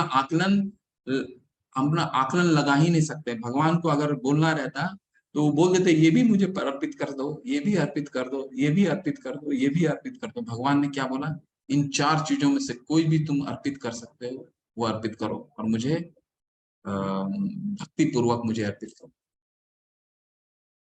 ये भी भगवान को अर्पित के रूप में ही, यत करोषि यत अश्नासि यत जुहोषि ददासि यत यत तपस्यसि कौन्तेय तत्कुरु शवमदर्पणम। हे कुंती पुत्र, तुम जो कुछ करते हो, जो कुछ खाते हो, जो कुछ अर्पित करते हो, जो दान देते हो, जो भी तपस्या करते हो, मुझे अर्पित करते हुए करो। तुम जो भी करो, चाहे वो तुम खाना खाते हो तो भगवान पिछले श्लोक में बोले पत्र पुष्पम पत्र पुष्प फलम तो यम यो में भक्तिया प्रयक्षति, मुझे अर्पित करते हुए करो। जो कुछ तपस्या करते हो, मुझे अर्पित करते हुए करो। जो दान देते हो, सबसे पहले मुझे दान मुझे अर्पित करते हुए करो। जो कर्म करते हैं, मुझे अर्पित करते हुए करो, ठीक है। तो कल एक हमारे कक्षा में प्रश्न था ना कि हम भगवान को किस तरह, अपने कार्य को किस तरह अर्पित कर सकते हैं, हम कैसे कोरिलेट करें इसको, कि हम अपने जीवन में इसको, अपने कार्य को कैसे कोरिलेट करें। सबसे प्रथम कि हम भगवान का नाम लेना शुरू करें। इससे क्या होगा, हम जो सबसे सबसे इम्पोर्टेंट है, अगर हम भगवान को अर्पित करना चाहते हैं तो अपने डायरी में लिखिए कि हम किन किन चीजों से सबसे ज्यादा आसक्त हैं, ठीक है। या वो धन हो सकता है, या वो कुछ भी हो सकता है। धन, तो ये 3 चीजों में से जो सबसे आपको ऐसा चीज लगता है जिससे आप अपनी आसक्ति हटा सकते हैं, तो वहां से शुरू कीजिए। जिस दिन आपकी आसक्ति हट गई उस चीज से, आप समझ लीजिए, उसको समझिए ये भगवान का है। तो वहां से आपका अर्पण शुरू हो जाता है, वहां से आप उसको अर्पित करना शुरू करते हैं भगवान, ठीक है। अब ये कल मैंने आपको बताया था, भगवान बताते हैं इस श्लोक में कि कोई कोई लोगों का ये प्रश्न होता है कि भगवान किसी अपने भक्तों के साथ बहुत ही पक्षपात करते हैं, बहुत फेवरेटिज्म करते हैं। तो ये उसके बारे में भगवान बता रहे हैं, नहीं नहीं, मैं फेवरेटिज्म नहीं करता हूँ। सम्मोहम सर्वभूतेषु न मे देशो अस्ति न प्रिया ये भजन्ति तु माम भक्त्या मयि ते तेषु चाप्यहम्। मैं न तो किसी से द्वेष करता हूँ, ना ही किसी के साथ पक्षपात करता हूँ। मैं सबों के लिए संभाव हूँ, किंतु जो भी भक्ति पूर्वक मेरी सेवा करता है वह मेरा मित्र है, उससे स्थित रहता और मैं उसका भी मित्र हूँ। तो कल मैंने, भगवान यहाँ क्या कह रहे हैं कि मैं किसी से द्वेष नहीं करता, ईर्ष्या नहीं करता। मेरे लिए सब मेरे पुत्र हैं, मेरे सारी पुत्रियां हैं, मैं सबका बीज प्रदत्त पिता हूँ। पितामह से जगतो माता दाता पितामह। पिता और माता किसी भी बच्चे से द्वेष और ईर्ष्या नहीं करते, परंतु किसी से एक विशेष लगाव हो जाता है अगर वो पुत्र और पुत्री माँ के वचनों का, माँ पिता के वचनों का पालन करता है, ठीक है। तो जो पिता और माता बोलते हैं उस बच्चों को, वो उस आज्ञा का पालन करता है, वो थोड़ा सा भगवान, वो माता पिता के करीब होता है। तो भगवान वही बता रहे हैं, भक्त जो मेरी सेवा करता है वो मेरा प्रिय मित्र है मेरे, लेकिन मैं मेरे लिए सारे संभाव हैं। अब भगवान अगले 2 श्लोकों में उनके बारे में बताएंगे। अगर कोई भक्त से गलती हो जाए अर्जुन के मन में ये प्रश्न आ सकता था कि अगर किसी मेरे से गलती भक्ति में गलती हो जाती है तो उसका गंतव्य क्या होगा।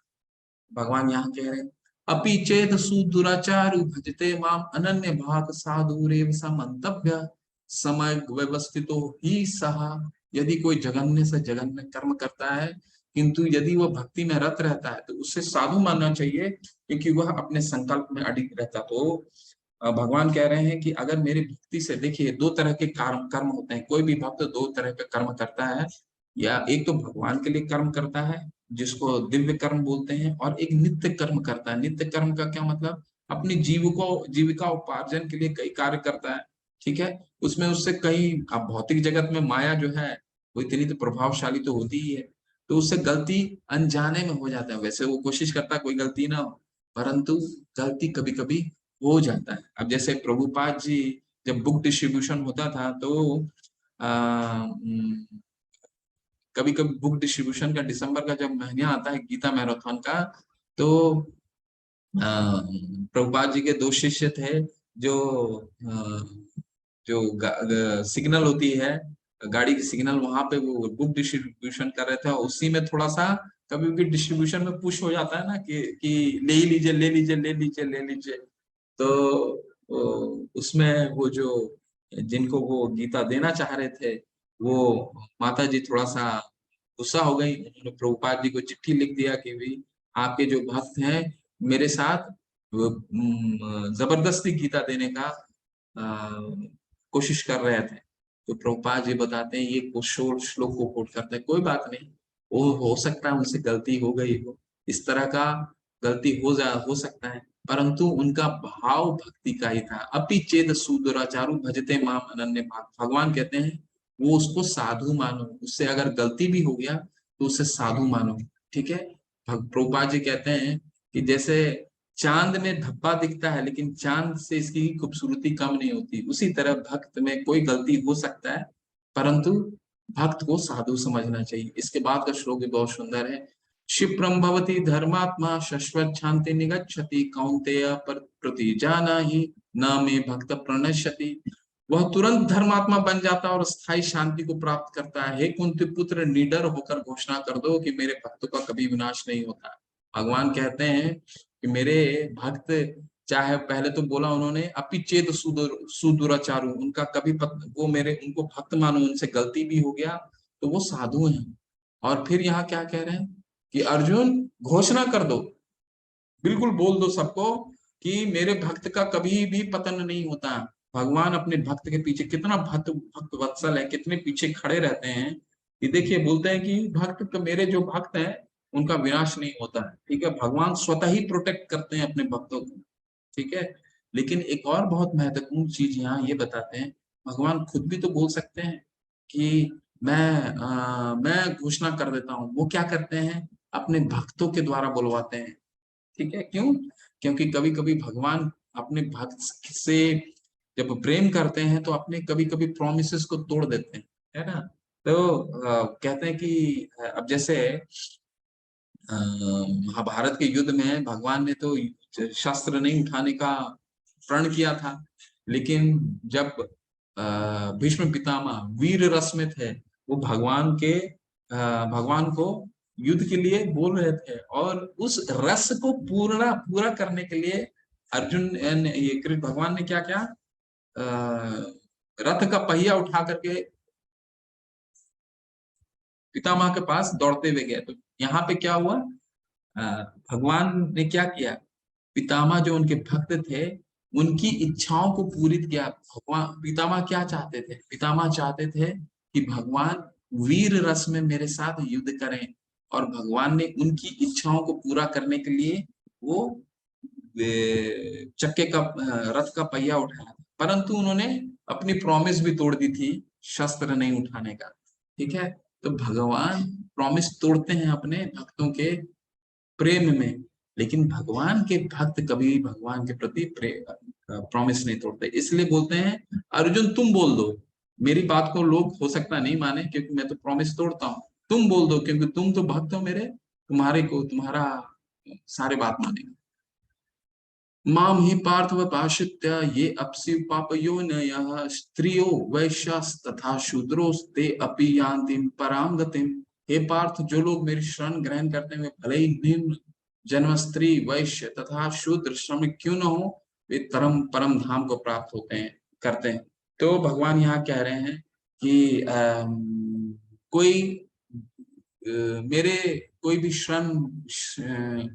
मेरा शरण जो भी ग्रहण करता है, कोई जाति पात निम्न शूद्र कोई कुछ नहीं होता, कोई भी मेरा परम धाम को प्राप्त करता है ना। और ये जो श्लोक है ये गीता का सार तत्व है, ठीक है। और ये श्लोक भगवान 2 बार रिपीट करेंगे, एक बार अभी और एक बार भगवान 18वें अध्याय में दोबारा इस 18वें अध्याय का 65वां श्लोक दोबारा भगवान बोलेंगे इस श्लोक को। ये नहीं इसलिए भगवान दोबारा रिपीट नहीं किए कि भगवान भूल गए हैं कि मैंने वो क्या बोला, दोबारा रिपीट करता हूँ। इसका बहुत महत्व है। और भगवान यहाँ हमें भक्ति करना सिखाते हैं कि भक्ति हम कैसे कर सकते हैं, ठीक है। इसीलिए शुरू में भगवान ने क्या बोला, ये सुसुखम कर तुम अव्ययम है, ये सरल है और बहुत सुख प्रदान करता है। तो पहली सरलता उन्होंने क्या दी कि पत्रम पुष्पम फलम, तो है मुझे पत्र भी दे सकते हो, फूल भी दे सकते हो, फूल नहीं है तो पानी भी दे सकते हो, ठीक है। पानी नहीं फल भी दे सकते हो, कुछ भी दे सकते हो जो तुम्हारे पास है, तुम्हारी जैसी सक्षमता है, जैसा तुम कर सकते हो। तो एक गरीब भी कर सकता है, अमीर भी कर सकता है, सुसुखम है और सरल है। दोबारा ये भगवान यहाँ पे अपनी सरलता के बारे में बताते हैं। कैसे बताते हैं, मन मना भव मद भक्तो मद्याजी माम नमस्कुरो मामे वैशाशी युक्त्वेमं आत्मानं मत परायणः। अपने मन को मेरे नित्य चिंतन में लगाओ, मेरे भक्त बनो, मुझे नमस्कार करो, मेरी ही पूजा करो, और इस प्रकार मुझ में पूर्णतया तलीन होकर तुम निश्चित रूप से मुझको प्राप्त करोगे। ये लाभ अंतिम श्लोक है, इसके बाद फिर हम इसको कंक्लूड करेंगे सत्य को। तो मन मना भव मत भक्तो, भगवान हमें भक्ति करना यहाँ सिखा रहे हैं। कैसे, कहते हैं कि मेरे पे मन मना, यानी मेरे पे चिंतन करो, ठीक है। तो चिंतन तो शुरू में नहीं हो सकता है। शुरू जब हम भक्ति करना शुरू करते हैं तो कैसे भगवान का चिंतन करेंगे, हमें तो समझ ही नहीं आता कि कैसे भगवान का चिंतन कर सकते हैं, मन भी नहीं लगता। तो भगवान बताते हैं कोई बात नहीं, मेरे पर मन नहीं लगता है तो क्या करो, मेरी भक्त बनो, मेरे लिए मेरा नाम का चैंटिंग करो, ठीक है। मेरे भक्त बनो, मन मना भव मत भक्त, मेरे भक्त बनो, ठीक है। फिर हमारा ये हो सकता है कनिष्ठ, हम नए नए भक्ति करने शुरू किया, नहीं भगवान हमारे पास तो समय नहीं है, मैं भक्ति भी नहीं कर पाऊंगा। फिर भगवान बोलते हैं कोई बात नहीं, क्या करो, माम नमस्कुरु, मुझे नमस्कार तो कर सकते हो, नमस्कार करो, ठीक है। भगवान मेरे पास तो समय नहीं है, मैं शुरू शुरू अभी तो जस्ट शुरू कर रहा हूँ भक्ति, ठीक है कोई बात नहीं, नमस्कार नहीं कर सकते हैं तो क्या करो, माँ में वे शाशी युक्वेमम, यानी मेरी पूजा करो, ठीक है। और अगर तुम युक्त एवं आत्मानम मत परायण, अगर तुम मेरी, क्योंकि भगवान यहाँ कह रहे हैं कि अगर तुम मेरी पूजा करोगे तो एक ना एक दिन तुम नमस्कार भी करना शुरू कर दोगे, और नमस्कार करने में तुम्हारा दिल लग गया तो कब एक ना एक दिन तुम भक्त भी बनोगे, ठीक है। तो इसीलिए मैं कल आपको बता रहा था कि कल प्रश्न आया था ना कि लग रहा है एक माता बहुत चिंतित होकर के बोली कि लग रहा है इस जन्म में मेरे से भक्ति नहीं होगी।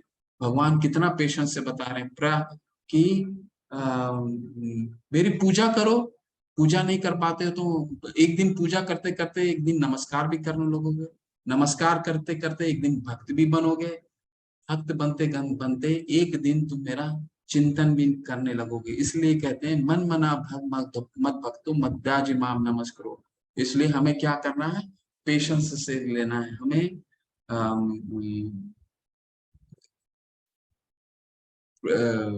धैर्यात तत तत कर्म परवर्तनात्, धैर्यात, धैर्य रखना है, ठीक है। और धीरे धीरे भगवान का हमें एक ना एक दिन, भगवान कह रहे हैं चिंतन जरूर करोगे, और ऐसा कर लिए तो एक दिन ऐसा आएगा कि तुम मेरे पे पूर्णतया तल्लीन होकर के मुझ पे निश्चित मुझे प्राप्त कर पाओ। ठीक है, तो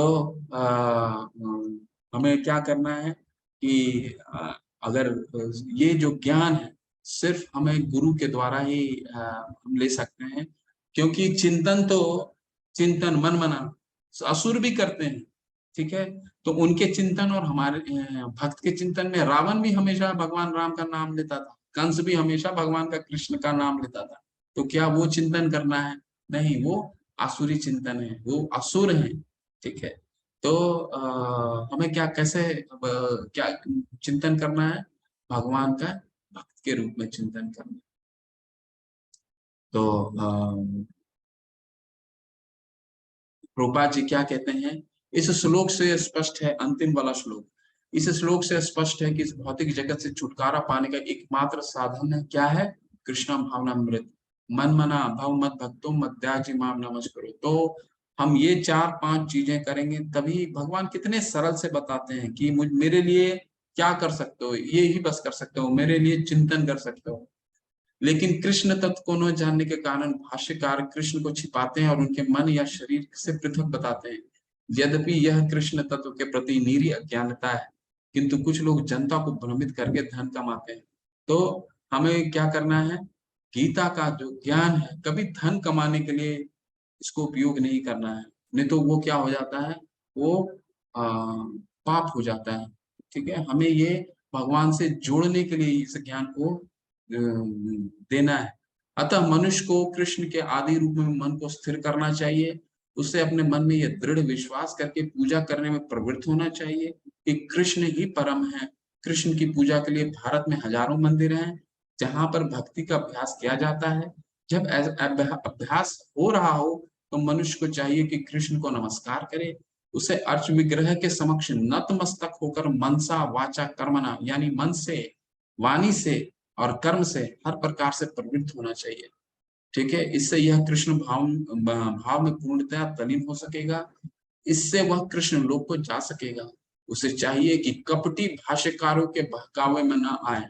उसे श्रवण कीर्तन आदि नवदा भक्ति, नवदा यानी कि वो 9 भक्ति के जो सोपान है, श्रवण कीर्तन, ठीक है, तो वो 9 उसको कहते हैं नवदा भक्ति, 9 प्रकार के 9 सोपान। शुद्ध भक्ति मानव समाज का चरम उपलब्धि है। ठीक है, तो ये इसलिए ये जो अध्याय है इसलिए ये बहुत ही विशेष है, क्योंकि ये शुद्ध भक्ति का बहुत अच्छा से विश्लेषण करता है और हमें भक्ति करने के मार्ग भगवान दिखाते हैं कि मेरे पास आने का क्या मार्ग है, मेरे पास कैसे आ सकते हो। ठीक है, मन मना भव मत भक्तो मद्याजी माम नमस्करो, ये हम अगर श्लोक स्मरण कर लें तो हमें बस हमेशा स्मरण में रहेगा कि हम भगवान हमारे लिए क्या तरीका बताते हैं। ठीक है, हरे कृष्ण। ये अध्याय समाप्त होता है और हरे कृष्ण प्रभु जी, दंडवत प्रणाम। हरे कृष्णा प्रभु जी, कैसे हैं? कृष्णा पारिक प्रभु जी। प्रभु जी मैं एकदम ठीक हूँ। प्रभु जी आप कैसे हैं? हरि बोल जी। हरे कृष्ण सभी को दंडवत प्रणाम। अगर किसी का कोई प्रश्न है तो आप हैंड रेज कर सकते हो या चैट बॉक्स में भी डाल सकते हो। निधि माता जी, हरे कृष्णा।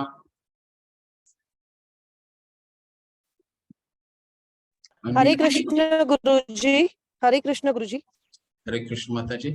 गुरुजी, जब आज आपने 27वां श्लोक समझाया था तो हमारा नेट चला गया था। यत् करोषि यत् अश्नासि यत् जुहोषि ददासि यत् तपस्यसि कौन्तेय तत् कुरुषव मदार्पणम, ये वाला श्लोक ना? ऐसे जो मुझे भी, नहीं पता जिसमें आप समर्पण की ही बात कर रहे थे, जो मेरा हाँ, कल सवाल था। हाँ, तो भगवान कहते हैं तुम जो भी करते हो, दान देते हो, तपस्या करते हो, कोई कर्म करते हो, कुछ खाते हो, सब कुछ मुझे अर्पित करते हुए करो।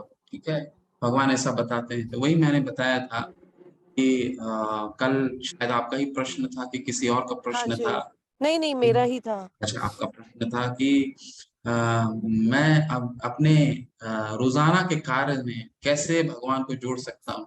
समर्पित करें। हाँ जी, हाँ Okay, जी। तो सबसे पहला कि हमें हरि का नाम लेना होगा, नंबर 1। नंबर 2, अपने नोटबुक में लिखिए कि किस चीज से मेरी आसक्ति सबसे ज्यादा है, वो चीज क्या है जिससे आसक्ति मेरी ज्यादा है, वो लिखिए नोटबुक पे।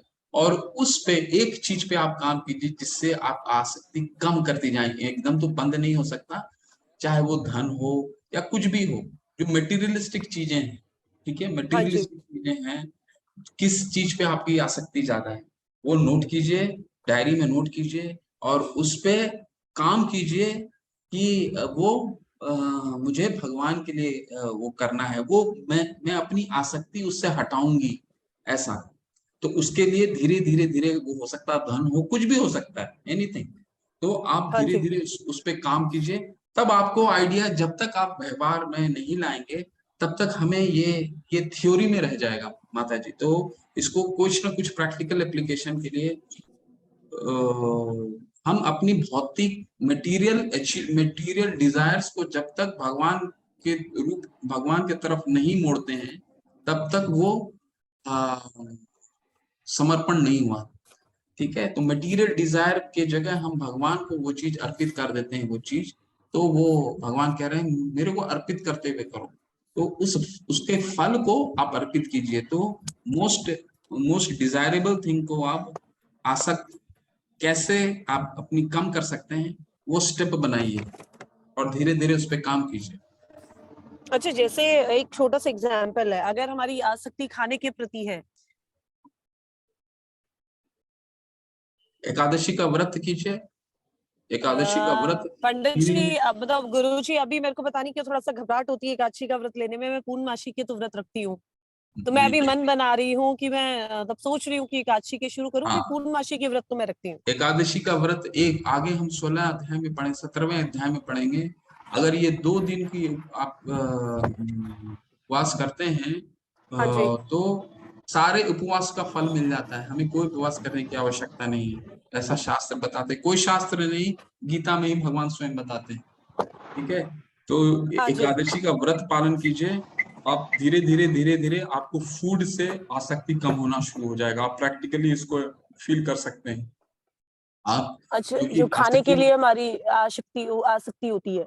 बिल्कुल खाने में बहुत आसक्ति होती है ना। और एक दिन, पहला दिन तो हमें क्या होता है माता जी कि हमारे माइंड में ऐसा बैठा रहता है, ये नहीं खाएंगे तो ऐसा हो जाएगा, ये नहीं खाएंगे तो ऐसा हो जाएगा, ये नहीं खाएंगे तो ऐसा हो जाएगा, पर कुछ होता नहीं है। और एक दिन आप थोड़ा सा कुछ कम खाइए। तो अब एकादशी का व्रत क्या है, कुछ नहीं है, ग्रेन से बस ग्रेन्स को नहीं लेना है और कुछ नहीं है, फल फ्रूट खाइए उस दिन। तो क्या होगा, आपकी आसक्ति फूड से, खाने से आसक्ति कम होने लगेगी, ठीक है। और 6 महीना साल भर करिए इसको, इसके बाद नेक्स्ट स्टेप आएगा, वो तब बात करेंगे, क्योंकि अभी बात अच्छा, करेंगे तो हमें साल की, वो महीने की दोनों एकादशी का व्रत रखना चाहिए? वो आपकी श्रद्धा में है माता जी। अच्छा अच्छा, मतलब वो ऐसा कोई फोर्सफुली कुछ भी नहीं है, भक्ति में कोई फोर्स नहीं होता, भक्ति में अपना मन लगाना होता है। अच्छा, तो हम आप कृष्ण पक्ष या शुक्ल पक्ष कोई भी रख सकते हैं, या दोनों रख सकते हैं? आप दोनों रख सकते हैं, शुरुआत एक से कीजिए, ठीक है, एक से कीजिए, आपकी जैसी श्रद्धा विकसित होती है उसके हिसाब से फिर कीजिए। मतलब ऐसा कंपलसरी नहीं है, अपने आप को टेस्ट करना बहुत जरूरी है पहले तो, हाँ ठीक है। जी। ठीक है तो गुरु जी। फूड से सबसे अच्छा एकादशी का व्रत का पालन। ठीक है गुरु जी। हरे कृष्ण प्रभु जी। हरे कृष्ण। प्रभु जी, मेरा एक प्रश्न था कि कंठी माला धारण करनी चाहिए और कैसे धारण करनी चाहिए? कंठी माला धारण करने के लिए प्रभु 4 नियमों का दृढ़ता से पालन होना चाहिए, ठीक है। 4 नियम तो आपको मालूम होंगे, 4 नियम जी क्या प्रभु। क्या होते हैं। 4 पर नियम, प्रभु जी, मेरा वो क्वेश्चन है कि हम अगर कहीं बाहर जा रहे हैं, हमने कंठी धारण की है, पर हम कहीं बाहर जा रहे हैं और ऐसी परिस्थिति आ गई है कि हमें अनियन गार्लिक या फिर बाहर का कुछ खाना पड़ जाए, किसी के घर पे जा रहे हैं, मानो वहाँ वो अनियन गार्लिक खाते हैं, वहाँ उतना ये शुद्ध खाना नहीं बनता बिना अनियन गार्लिक का, सात्विक आहार नहीं है, तो हम हमें क्या करना चाहिए उस परिस्थिति में? नहीं या कोई प्रभु कहीं जॉब कर रहा है, या कोई मतलब कोई स्टडीज के लिए जाता है बाहर, तो हमें कैसे करना चाहिए? आप जब तक दृढ़ नहीं हो अपने इस पे, तब तक कंठी माला मत धारण कीजिए। आप एकदम दृढ़ता होनी चाहिए, अपने पे पूर्ण कंट्रोल होना चाहिए। भक्त जो हैं, कई गृहस्थ होते हैं जो भक्ति में भी हैं और कंठी माला धारण किए हैं, वो टूर भी करते हैं, पूरा पूरे विश्व के टूर करते हैं, परंतु ऐसा नहीं है कि वो इनका नियमों का पालन दृढ़ता से होना चाहिए। कहीं भी आप जा रहे हैं, चाहे वो छात्र भी हो, तो जब तक आप अपने इस पे दृढ़ ना हो, तब तक 6 महीने अपने आप को टेस्ट कीजिए। ठीक, बिना इसको धारण किए हुए अपने आप को टेस्ट कीजिए। और जब आप दृढ़ हो गए, कहीं चले भी गए, देखिए विकल्प तो बहुत है प्रभु। आप जहां भी रिश्तेदार के पास जा रहे हैं, पूरा खुल करके बोल दीजिए कि मैं ये नहीं खाता हूँ, ये नहीं खाता हूँ, और लहसुन प्याज के बिना मुझे खाना दे दो, राइस दे दो, दाल बिना प्याज डाल के दे दो, और आलू का भरता दे दो। ये तो घर, किसी भी घर में बन जा सकता है। ठीक है, आप खा लीजिए इत्मीनान से, बशर्ते हम पूरा दृढ़ हूं अपने, और बोल दीजिए, सबको बोल दीजिए कि मैं ऐसे ही खाता हूँ, मैं ऐसा ही हूँ। खाना तो हर जगह उपलब्ध है, माता प्रभु, बिल्कुल मिल जी सकता है। प्रभु। कोई जी उसमें कोई कॉम्प्रोमाइज नहीं है। ये अगर कंठी माला धारण करते हैं, कॉम्प्रोमाइज नहीं है प्रभु, जी बिल्कुल। प्रभु।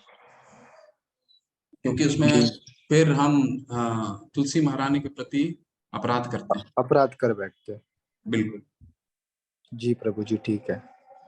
तो प्रभु जी, कभी कभी जपा में मन नहीं लगता तो क्या करना चाहिए? करते रहिए जपा, छोड़िए मत। मन नहीं लगता, छोड़िए मत जपा, जपा कि करते प्रभु जी, रहिए। हम कभी कभी डिसाइड करते कि हमें अब से मतलब हमारी माला बढ़ानी है, पर कभी कभी मन नहीं लगता। मतलब मैंने डिसाइड किया था कि 4 माला तो चाहिए, मतलब 4 माला तो करनी है, पर कल 2 माला में ही मतलब मेरी जो चेतना है वो स्थिर नहीं थी। पर 2 माला मैंने की, पर 2 माला के आगे मेरी क्षमता ही नहीं हो रही थी और मेरा मन ही नहीं लग रहा था। तो उसको जो हम एक डिसीजन है उस पे हम कैसे रह सकते हैं कि इतनी करनी है, मतलब होनी ही चाहिए। कब करते हैं प्रभु आप माला का, कितने किस समय करते हैं? प्रभु, मैं रात के समय करता हूँ माला। कोशिश कीजिए सुबह एक माला कर लीजिए। जी प्रभु। मॉर्निंग उठिए और मॉर्निंग उठ के पहला माला कर लीजिए। नहीं तो फिर हम जैसे जैसे एक्चुअली मॉर्निंग का माला का जो स्वाद है, वो 8 बजे के बाद का, रात के 8 बजे के बाद का माला का स्वाद जीरो रेटिंग हो जाता है, जीरो हो जाता है। तो जी कोशिश प्रभु। कीजिए मॉर्निंग आवर्स में करने का, एकदम जैसी आप उठ रहे हो, उठते ही कर लीजिए, जब हमारी एनर्जी सबसे हाई होती है। ठीक है, जी सबसे पहला प्रभु। ये एक कुछ नियम बनाना जरूरी है। देखिए, कोई आप डिसिप्लिन अगर नहीं बनाएंगे, तो उस डिसिप्लिन को पालन करना बहुत टफ हो जाएगा। डिसिप्लिन में कोई कार्य करेंगे तभी वो हमारे पर, उस पर रुचि विकसित होगी। जी ठीक है, प्रभु जी। तो मॉर्निंग में सबसे पहले मॉर्निंग उठिए और मॉर्निंग में 2 माला कर लीजिए। ठीक है, ओके देखिएगा प्रभु। आपका दिन पूरा बड़ा हो जाएगा, और फिर आपको एक और माला ऐड करने में सुविधा होगा। नहीं तो रात के में माला करेंगे तो कभी भी ऐड नहीं कर पाएंगे। जी प्रभु जी। ठीक है, सुबह कीजिए, जरूर से कीजिए सुबह। और सबको मैं रिक्वेस्ट करता हूँ, माला जब भी शुरू करें, दिन की शुरुआत माला से, भगवान का नाम से, तब जी देखिए प्रभु जी, आपका दिन क्योंकि बहुत अच्छा कभी जाएगा। कभी कभी कभी मतलब ऐसा नहीं है कि हमेशा फॉल डाउन ही हो रहा है, पर कभी कभी भक्ति भाव इतना बढ़ जाता है कि हम मतलब प्रभु के लिए रो देते हैं, पर कभी कभी वो जो चेतना है वो एकदम डाउन हो जाती है। तो प्रभु जी, वो तो समझ सकते हैं कि बद्ध जीव है, कली काल के, तो होता है। तो इससे छुटकारा कैसे मिल सकता है?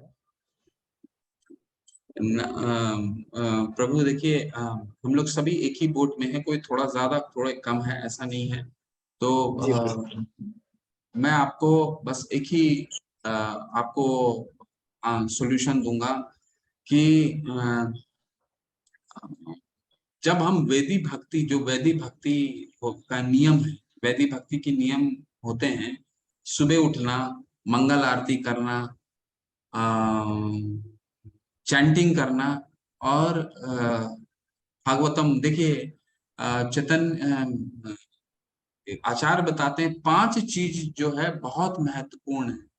अगर भक्ति में उन्नति करनी है तो 5 चीज बहुत महत्वपूर्ण है। पहला कि नाम का जप करना, अर्च विग्रह की पूजा सेवा करना, भागवतम का रोजाना पाठ करना, एक है मथुरा वास, और 5वां है संकीर्तन। तो ठीक है, मथुरावास तो ठीक है, अपने जहां घर रहते हैं उसी को वृंदावन बना लीजिए, ऐसा।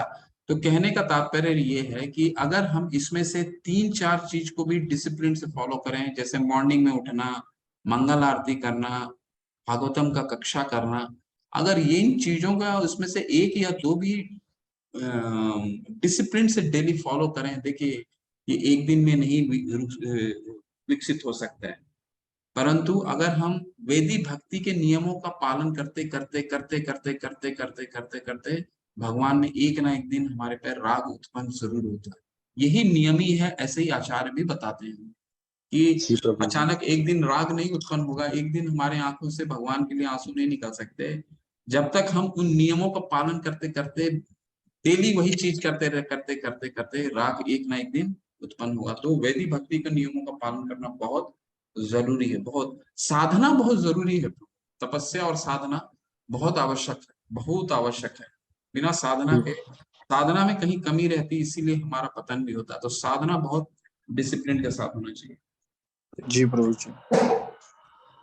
और प्रभु जी, जो हमारा मन है उसको हम कैसे कंट्रोल कर सकते हैं? मतलब बहुत चंचल ही मन कृष्णा, तो हम उसको स्थिर कैसे कर सकते हैं कि हमें गलत चीजें, मतलब जो भगवान से चीजें विपरीत है वो चीजें नहीं करनी, तो हम उसको भगवान के चरण कमलों में कैसे आश्रित कर सकते हैं? मतलब भगवान में कैसे लगा सकते हैं? मन मन भटक जाता है कई कई दिन, मतलब कुछ टाइम तक तो, कुछ समय तक एकदम स्थिर होता है, पर धीरे धीरे माया देवी हमें अपने आप, हम पे माया देवी हावी हो जाती है। बट हमें पता है कि कृष्ण मायापति है और कृष्ण के पास हम माया देवी को परास्त किए बगैर नहीं पहुंच सकते। तो हम थोड़े दिन अच्छे शुद्ध चेतना में रहते हैं, पर कुछ दिन बाद हम पे माया देवी हावी हो जाती है, तो हमें वो कैसे करना है फेस? वो इसीलिए हो रहा प्रभु, क्योंकि चैंटिंग की रेगुलरिटी नहीं है।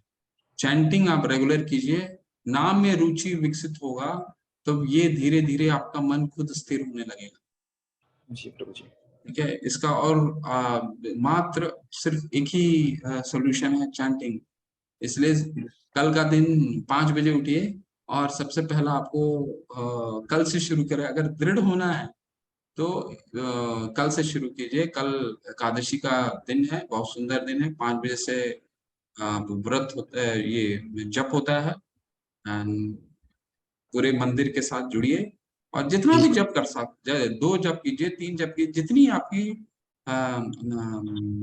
आपका दृढ़ता है उतना करके निकलिए। तो कहीं ना कहीं अपने आप को हमें चैंटिंग में मन लगाना होगा, तभी मन स्थिर हो सकता है, नहीं तो मन स्थिर होना बहुत मुश्किल है। माया देवी तो इतना, आज भगवान, आज प्रभुपाद जी क्या, जैसे भगवान वो अपि चेत सुदुराचारु भजते माम अनन्य भाग, भगवान ने बताया ना कि मेरे साथ मेरे जो भक्त होते हैं उनका पतन कभी नहीं होता। हो सकता है वो कुछ गलती कर दें, तो ये जो प्रभुपाद जी हमें समझाते हैं कि ये माया देवी के साथ हमारा युद्ध है, लड़ाई है, और इस पे हम कैसे विजय प्राप्त कर सकते हैं। विजय सिर्फ भगवान का नाम का चिंतन करके ही प्राप्त किया जा सकता है, और कोई इसका दूसरा तरीका नहीं है। जी प्रभु जी। हरे नाम एव केवलम। हरे कृष्णा हरे नाम एव केवलम, कलौ नास्तेव नास्तेव नास्ते नास्तेव गतिरन्यथा। गतिर्। हरे कृष्ण। हरे कृष्ण। और प्रश्न लेते हैं। नेहा माता जी, हरे कृष्ण माता, अनम्यूट कीजिए प्लीज। नेहा, नेहा माता जी प्लीज अनम्यूट कीजिए माता जी।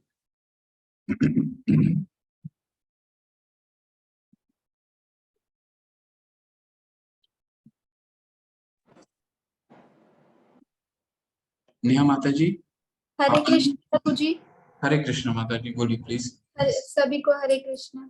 प्रभु जी, मेरा एक सवाल है। मैं अभी नई नई गीता पढ़ना चालू किया है, कुछ ही समय हुआ है मुझे, लेकिन आज जो आपने एक बात आपकी थी वो मुझे किसी ने बहुत पहले कहा था, लेकिन वो बहुत अलग तरीके से कहा था। मैं जब छोटी थी, हॉस्टल में रहती थी, तो एक मेरे साथ लड़की रहती थी, वो किसी बाबा की भक्त थी। तो वो मतलब वो बाबा का नाम नहीं लेना चाहूंगी मैं यहाँ पे, लेकिन वो उन लोगों से कुछ इस तरीके के काम कराते थे। तो जब मुझे थोड़ा पता लगा तो मैं उनसे थोड़ा दूर हुई, लेकिन उन्होंने उस समय मुझे ये वाली बात कही थी, यदि कोई जन्म से जन्म कर्म करता है, जो आपने आज बताया ना, किंतु यदि वह भक्ति में रत रहता है तो उसे साधु मानना चाहिए, जी। है ना। तो उन्होंने इस तरीके की बात मुझे कही थी, तो मेरे दिमाग में उस समय तो मतलब बड़ा ना मेरा, उन्होंने मुझे मतलब इस तरीके का समझाया कि ये तो गीता में भी लिखा है कि कोई अपराध भी करे लेकिन वो बाबा का भक्त है, या मतलब भगवान श्री कृष्ण का भक्त है, तो वो बाबा है लेकिन वो साधु ही कहलाते हैं, और उनका तो वो पूरे दिन तो भगवान का कीर्तन करते हैं, जप करते हैं। तो मेरा उस समय ना प्रभु जी, मैं इस बात को सिर्फ पढ़ के, उस समय तो छोटी थी, समझ नहीं पाई थी, तो मेरा बड़ा मन मतलब ये हो गया कि ये कैसी बात है, ये कैसा लिखा हुआ है गीता में, ये क्या बात है। तो आप मुझे प्लीज आज आप मेरे सामने, तो आप मुझे इस बात को कृपा करके क्लियर करने की कोशिश करिए। हरे कृष्णा माता जी। देखिए क्या है, आज के अध्याय में हमने क्या अध्ययन करा कि जो गीता को अपने अपने चिंतन से, अपने तरीके से उसको एक्सप्लेन करने की कोशिश करता है, वो क्या है, मूर्ख है और मिथ्याचारी है। जी तो इसे हमें कैसे ग्रहण करना है, जो हमारे आचार्य होते हैं, क्योंकि हमारी इंद्रियां पूर्ण है। आप इस तरह का तो जो आप उदाहरण दे रहे हैं, तो ऐसा तो अनगिनत उदाहरण हमारे भारत देश में पाया जाता है, जो ग्रंथ के नाम पे और शास्त्र के नाम पे उसको मिसयूटिलाइज करते हैं, और इसी के कारण हमारे शास्त्रों पे एक्चुअली होता क्या है माता जी, हम प्रभुपाद जी के साथ यही फर्क है, होता है भारतीय में, इंडियन में और वेस्टर्नर्स में। तो ये इस्कॉन इतना पॉपुलर ऐसा क्यों क्यों हुआ कि वहां के लोग क्या होता है, वहां के लोग कोई चीज पे जल्दी बिलीव नहीं करते हैं, कोई चीज जल्दी, जब तक वो उसको पूर्ण रूप से ठोक पीट नहीं लेते तब तक बिलीव नहीं करते हैं। हमारा क्या है, और जब वो बिलीव करने लग जाते हैं तो पूर्ण रूप से उस पर शरणागत हो जाते हैं। परंतु हमारा क्या है, हम कोई चीज पे, भारत में कोई भी चीज पे हम बहुत जल्दी बिलीव कर लेते हैं, परंतु शरणागत जहां इम्प्लीमेंटेशन की बात आती है वो हम नहीं कर पाते। तो प्रभुपाद जी के क्या किया था शिष्यों ने, उनके शिष्य में शुरू में कि ये तो बोलता बहुत है, भगवत गीता का प्रवचन देता है, उनके कमरे में उन्होंने कैमरा लगा दिया था, और कैमरा लगा दिया था, और फिर उन्होंने देखा कि ये व्यक्ति करता क्या है। तो ये व्यक्ति, उन्होंने पाया कि कई दिनों तक वो व्यक्ति सिर्फ दो कार्य करते थे, एक तो वो शास्त्र लिखते थे और दूसरा जप करते थे, ठीक है। और तो हमें क्या है, कोई चीज को समझने से पहले उसको बहुत बार साइंटिफिकली हर चीज से उसको समझने का प्रयास करना चाहिए, और उसको ठोक पीट के उसको जब ग्रहण करने से पहले हम कई बार उसको समझें 6 बार से। इसलिए प्रभुपाद जी बताते हैं गीता को करीबन आपको 6 बार लगेगा पढ़ने समझने के लिए। जब तक नाम में रुचि नहीं आएगी तब तक हम गीता को समझने में, समझिए कि गीता को हमें मिनिमम 6 बार पढ़ना पड़ेगा इसको समझने के लिए। अब जैसा आप उदाहरण आप ले रहे हैं, वो उदाहरण को हम चर्चा आज नहीं करना चाहते हैं, क्योंकि हम खुद समझ सकते हैं कि इस तरह के लोग शास्त्रों का गलत इस्तेमाल करके या तो पैसा कमाना चाहते हैं या लोगों को पथभ्रष्ट करना चाहते हैं, ठीक है। तो ये प्रभुपाद जी हर एक तात्पर्य में बोलते हैं कि आप मनोकल्पित लोगों से गीता कभी मत सुनिए। तो यहाँ पे भगवान क्या कह रहे हैं, अपि चेद सुदुराचारु भजते माम अनन्य भाग। मेरे भक्त अगर होते हैं, उनसे अनजाने में कोई गलती हो सकती है, अनजाने में कई गलती हो सकता है ना, क्योंकि भक्त है तो अपना लाइवलीहुड के लिए भी कई कार्य करता है, भौतिक जगत में जाता है, काम करता है। अब वो काम करता है तो अब ऑफिस ही चला गया, अब ऑफिस चला गया, भक्त तो है लेकिन अब ऑफिस में वो रजस में काम कर रहा है, कई लोगों को डांटेगा, कई जब नहीं तो काम ही नहीं हो पाएगा, ऑफिस में आप जाइएगा तो नहीं डांटेंगे तो काम ही नहीं होगा। लेकिन भगवान यहाँ क्या बोले हैं, काम क्रोध तथा लोभ, ये 3 जो है नरक के द्वार है। तो भगवान कहते हैं कि ऐसे लोग जो मन में तो मेरा भक्त हैं, लेकिन इनसे नित्य कार्य करने कुछ जाते हैं और गलती अकस्मात होती है, जानबूझ करने के नहीं, अकस्मात जानबूझ के पाप कहलाता है। इस तात्पर्य को पढ़ेंगे आप, इस श्लोक के तात्पर्य को पढ़ेंगे तो उसमें प्रभुपाद जी लिखते हैं आपको जानबूझ के नहीं, अकस्मात जो आपसे गलती होती है उसको भगवान कह रहे हैं मेरे भक्त को साधु मानना चाहिए। ठीक है, तो इसको इस तरह से समझने का प्रयास कीजिए, थोड़ा अच्छे से 2-3 बार पढ़िए गीता को और बस भक्तों के बीच में समझने का प्रयास कीजिए, तब आपको समझ में आएगा कि डिफरेंस क्या होता है शास्त्र को एक भक्तों के साथ समझने का और अन्यों के साथ समझने का। प्रभु जी, जैसे मैं ना माला नहीं करती हूँ, लेकिन मैं जप करती रहती हूँ पूरे समय, और मेरा जप का इतना मतलब भगवान की कृपा है मेरे हो गई है, मतलब कि ये जो भी मेरी भक्ति हो गई है भगवान के लिए, कि जब मैं सोती भी हूँ तो भी मैं जब सुबह उठती हूँ तो मुझे लगता है कि मैं जप कर रही हूँ। तो क्या प्रभु जी माला ही करूँ या मैं मन में जो नाम ले रही हूँ वो भी ठीक है? ठीक है माता जी, वो आप जो ले रहे हैं ना वो भी ठीक है। माला करने से हम अपने मंत्र को रेगुलेट कर पाते हैं, ठीक है ना। कोई चीज को अगर आप गिनती करके कुछ ले रहे हैं तो हम उसको रेगुलेट कर पाते हैं, नहीं तो क्या होता है कि आप नाम तो ले रहे हैं लेकिन हमारे मन में और भी चीजें मन में चलती रहती हैं। लेकिन अगर आप माला पकड़ के लेंगे तो आपको एक अपने आप के जप को रेगुलेट करती हैं कि नहीं मैं इस समय सिर्फ माला कर रही हूँ, कुछ और कार्य नहीं तो मैं पानी का पानी पी रहा हूँ। हरे कृष्ण कृष्ण कृष्ण हरे हरे, फिर घड़ी देख रहा हूँ हरे कृष्ण कृष्ण कृष्ण हरे हरे राम राम। ये फर्क है। और अब जप को अगर रेगुलेट करके करेंगी तो क्या हो सकता है मन भटके, लेकिन आपका कंसंट्रेशन सिर्फ जप पे, तो अपने भगवान के नाम को जप को रेगुलेट कर पाएंगी अगर माला से करती है। ये बस डिफरेंस है। और आप नाम का जप कैसे भी ले सकते हैं, जैसे आप ले रही हैं वो भी ठीक है, बट अपना अगर रेगुलेट करना है तो माला से कीजिए। हरे कृष्ण प्रभु। हरे कृष्ण।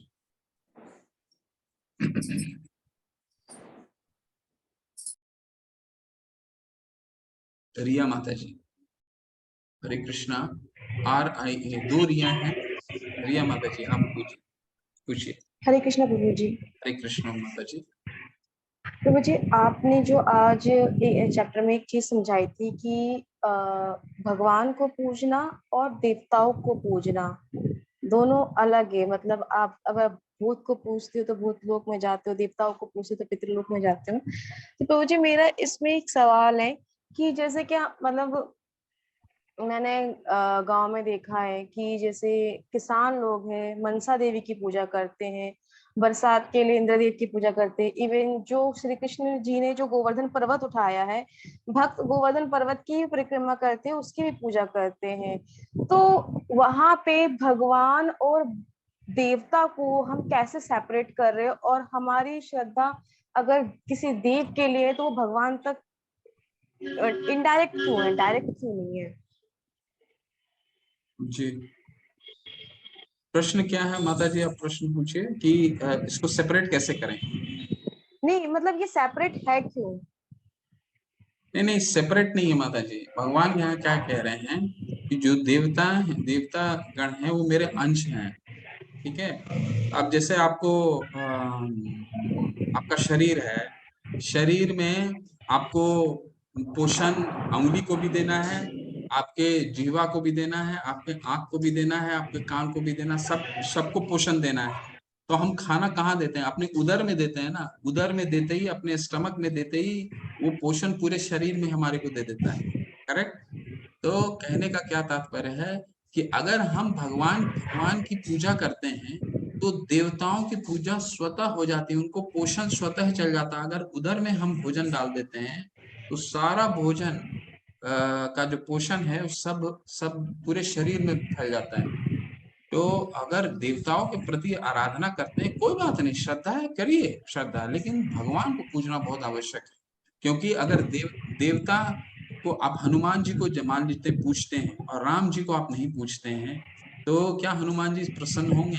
लेकिन वही उल्टा अगर राम जी को आप पूछते हैं तो हनुमान जी तो और खुश हो जाते हैं, ये देखो भक्त मेरे गुरु को पूछ रहा है, मेरे भगवान को पूछ रहा है, ठीक है। तो जितने भी देवता हैं वो भगवान के बहुत बड़े भक्त होते हैं, आपके भक्ति से वो प्रसन्न हो जाते हैं। तो हमें धीरे धीरे जब हम पढ़ने लगेंगे ना माता जी, शुरू में हमको लगता है कि अरे मेरे घर में तो शिव जी भी हैं, मेरे घर में तो गणपति भी हैं, मेरे घर में ये भी हैं, मेरे घर में सारे लोग हैं, तो मैं तो कैसे इस पे कैसे बिलीव करूं कि भगवान को पूजना है, तो ये तो रुष्ट हो जाएंगे, गणपति जी रुष्ट हो जाएंगे, चाहे शिव जी रुष्ट हो जाएंगे। ये सारे भगवान के बहुत बड़े भक्त हैं माता जी, कोई रुष्ट नहीं होंगे, उल्टा आपसे प्रसन्न होंगे। ठीक है, तो पर प्रभु आपकी जी अगर, सॉरी, जी जी जी जी, बोलिए बोलिए बोलिए। प्रभु जी अगर हमारे हिंदू धर्म के अनुसार अगर हर कार्य के लिए किसी एक भगवान को असाइन किया गया है, तो हम क्या हमारा ये कर्तव्य नहीं बनता कि हमें उन्हें भी मतलब खुश करना चाहिए? मतलब कि अगर हमने गणपति जी को सुख समृद्धि का बनाया, मनसा देवी को नाग देवी का बनाया, इंद्रदेव को वर्षा का बनाया, तो अगर इन सबके पास अपने अपने कार्य है, तो क्या हमें इनके लिए थैंकफुल नहीं होना चाहिए? बिल्कुल बिल्कुल, आपका बहुत उचित प्रश्न है, बहुत व्यवहारिक प्रश्न है, एकदम थैंकफुल होना चाहिए। और यही भगवान तीसरे अध्याय में भी हमें समझाते हैं कि यज्ञ चक्र, अगर हम तुमको ये समझ में नहीं आता मेरे लिए कैसे पूजा कर सकते हो, तो तुम एक काम करो, देवताओं को तुष्ट करो, देवताओं को प्रसन्न करो। देवताओं को प्रसन्न करने से क्या होगा, तुमको अच्छी बारिश मिलेगी, अच्छी बारिश से तुमको अच्छा अन्न मिलेगा, अच्छा अन्न से तुम भोजन बना पाओगे, मुझे अर्पित करोगे। तो इनडायरेक्टली हम भगवान को पूजा कर रहे हैं। जो आप विधि बता रहे हैं, भगवान ने उस विधि की चर्चा की है तीसरे अध्याय में, उसे कर्म कांड बोलते हैं शास्त्रों में जो लिखा है। जैसे वर्षा के जी। लिए इंद्र भगवान की पूजा करना बिल्कुल ठीक है, कर सकते हैं और करना भी चाहिए, पर अगर ऐसे करते हैं तो हम इनडायरेक्टली भगवान की पूजा करते हैं। और अगर आपको जैसे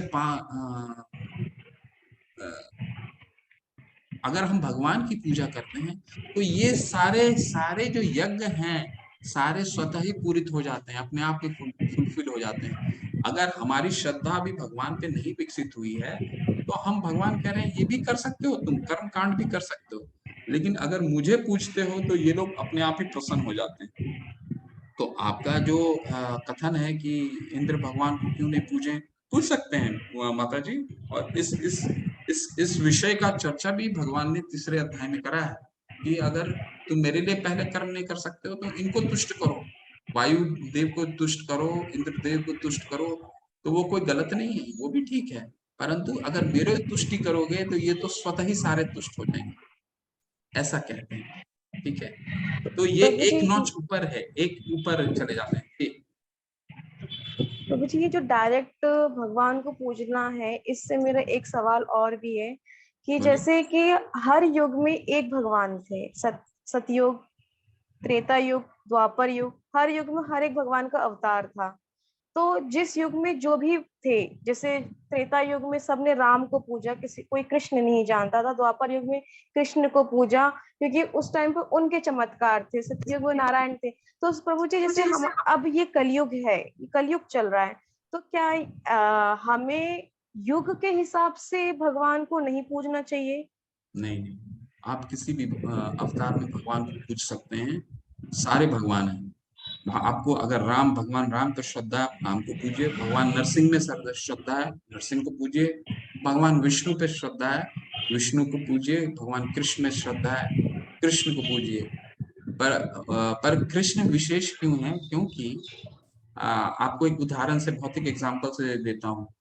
भगवान कृष्ण से आप किसी भी रस में जुड़ सकती हैं, चाहे वो 5 रस है ना, भगवान रसराज कहे जाते हैं ना, 5 रस से जुड़ सकती हैं। लेकिन आप भगवान राम से, क्योंकि वो मर्यादा पुरुषोत्तम है, आप भगवान राम के गले नहीं लग सकती, भगवान के कंधे पे नहीं चढ़ सकते हैं, भगवान की मित्र नहीं बन सकती, सखा नहीं बन सकती। भगवान के चरण, वो मर्यादा है, मर्यादा पुरुषोत्तम है। लेकिन भगवान कृष्ण कैसे हैं कि आप उनके कंधे में भी चढ़ सकते हैं, आप उनकी सखा भी बन सकते हैं, आप उनके माधुर्य रस में भी कर सकते हैं। तो जैसे एक पिता पुलिस का है, पुलिस में है एक पिता, ठीक है, तो वही पुलिस का पिता अगर घर में आता है तो अपने अपने बच्चे से हर तरफ से मिल सकता है। उसका बच्चा जो है कंधे में भी चला जाता है, उसके गोद में भी चला जाता है, उसके गोद में सो भी जाता है। लेकिन वही पिता अगर पुलिस के थाने में जाते हैं तो उसका बच्चा उस तरह से नहीं बिहेव कर सकता जिस तरह घर में बिहेव कर सकता है। तो घर वाला जो रूप है वो कृष्ण है, और जो ऑफिस वाले रूप हैं वो भगवान के विष्णु रूप हैं, भगवान के राम रूप हैं, ये ऑफिशियल हैं। और भगवान के जो कृष्ण रूप हैं वो आपके हर रूप में जो आपके पिता, आपके जो उस उदाहरण में पिता जो घर में थे वो कृष्ण है। बस ये फर्क है माता, और भगवान की किसी भी अवतार में आपकी श्रद्धा है उनको पूजिए। धन्यवाद प्रभु जी, धन्यवाद। हरे कृष्ण।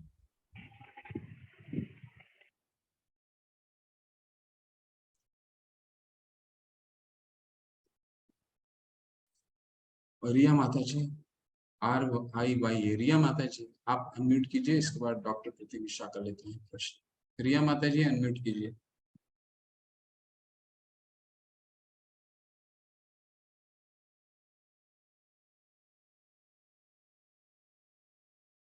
रिया माता जी अनम्यूट कर पा रही हैं?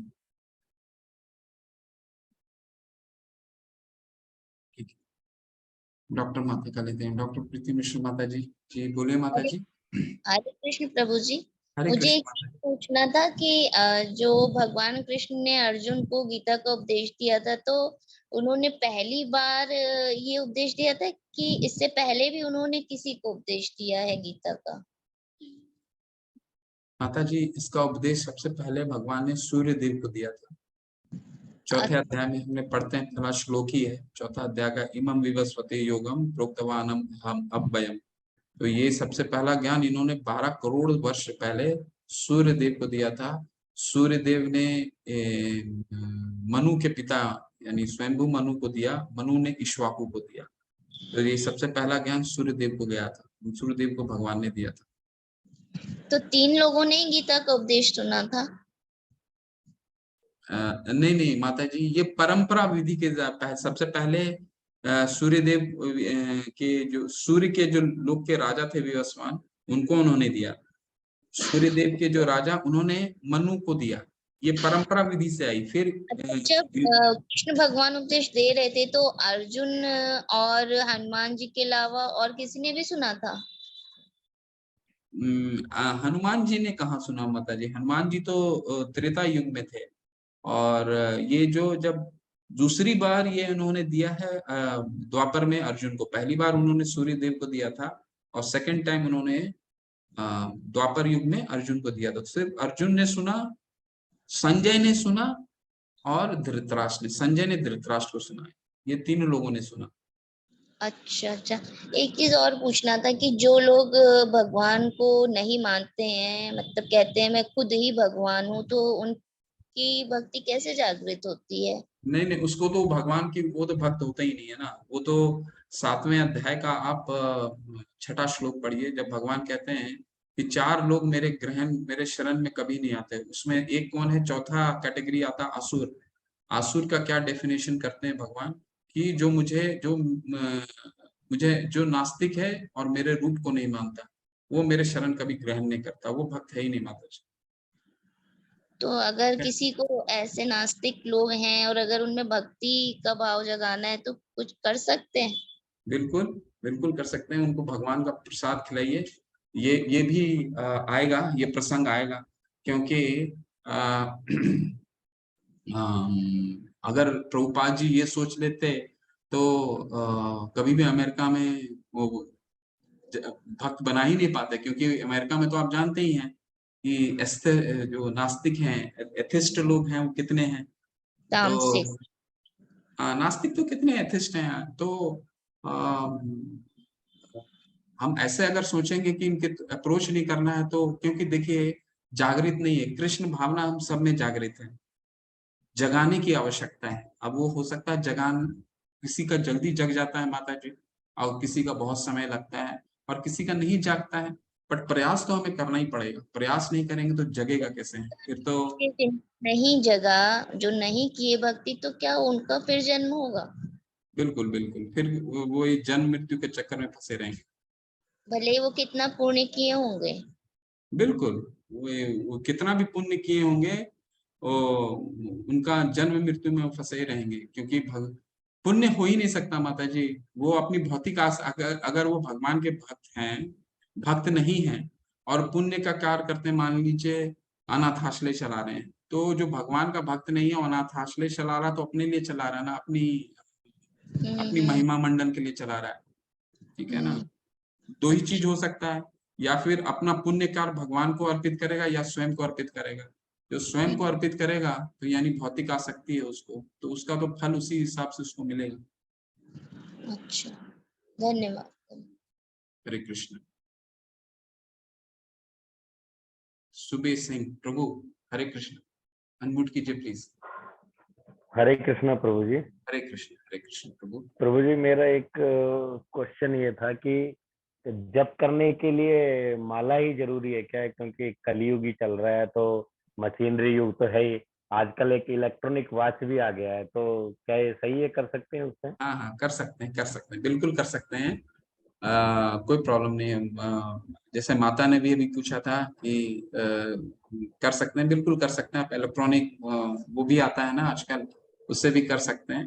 जी जी प्रभु। ठीक है, आप किसी भी विधि से कर सकते हैं। करने में आप स्टार्ट बस करना शुरू कर, फिर माला बाद में आप शुरू कीजिए। इम्पोर्टेंट है प्रभु कि माला शुरू किया जाए, भगवान का नाम शुरू किया जाए, ठीक है। और फिर धीरे धीरे माला कीजिएगा। माला को करने से क्या होता है कि हम अपने आप, जैसे मैंने अभी आपको सभी को बताया, रेगुलेट कर पाते हैं और कुछ नहीं। तो आप कैसे भी कर सकते हैं माला, भगवान का नाम कैसे भी ले सकते हैं, कोई इशू नहीं। जी प्रभु, हरे कृष्ण। हरे कृष्ण।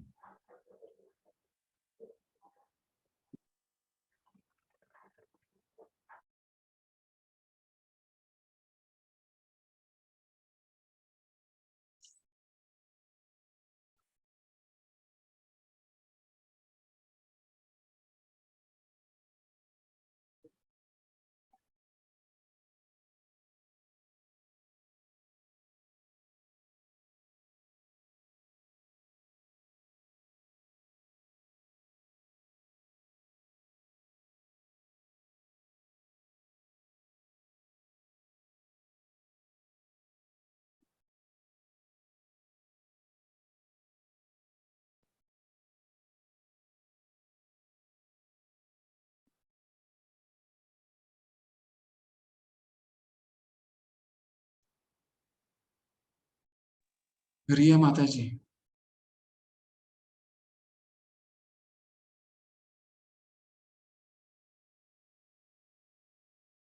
Redmi Note 7 Pro। हरे कृष्ण गुरुजी। हरे कृष्ण प्रभु। अभी मुझे थोड़ा काम रहता है 7 बजे, तो मैं 2 ही क्लास कर चुका हूँ अभी। अच्छा। हाँ, तो सर्टिफिकेट मिल सकता है क्या ऐसे? सर्टिफिकेट के लिए प्रभु क्विज अटेम्प्ट करना होगा। क्विज माता जी भेज रही हैं, सारा क्विज अटेम्प्ट कीजिए। सर्टिफिकेट आपको सारा कंप्लीट हो जाएगा, तो आप सर्टिफिकेट डाउनलोड कर सकते हैं। वो ऑटो जनरेटेड सर्टिफिकेट है, आप डाउनलोड कर सकते हैं, लेकिन आपको क्विजेस सारी करनी पड़ेगी।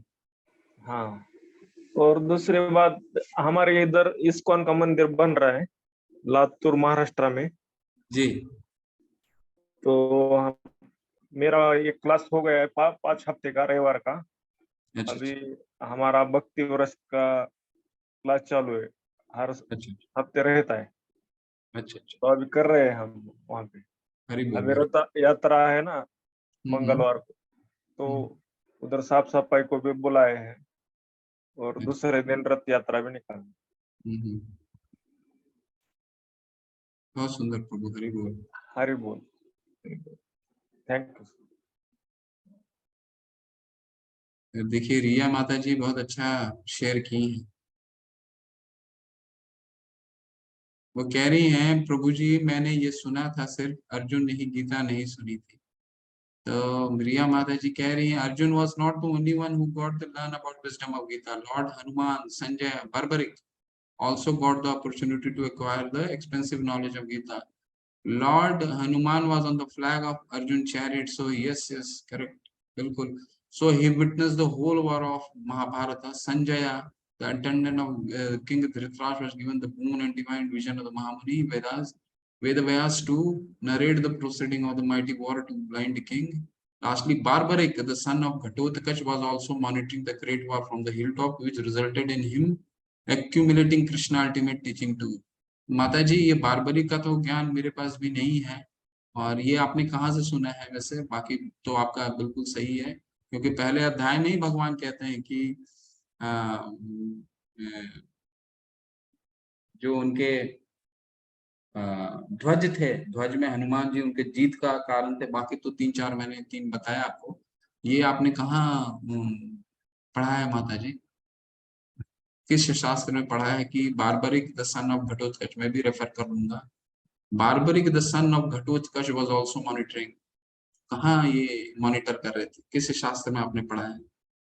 क्योंकि हमने अभी इसको अभी तक तो नहीं पाया है, फिर भी अगर आप बोलते हैं तो लेट मी अनम्यूट।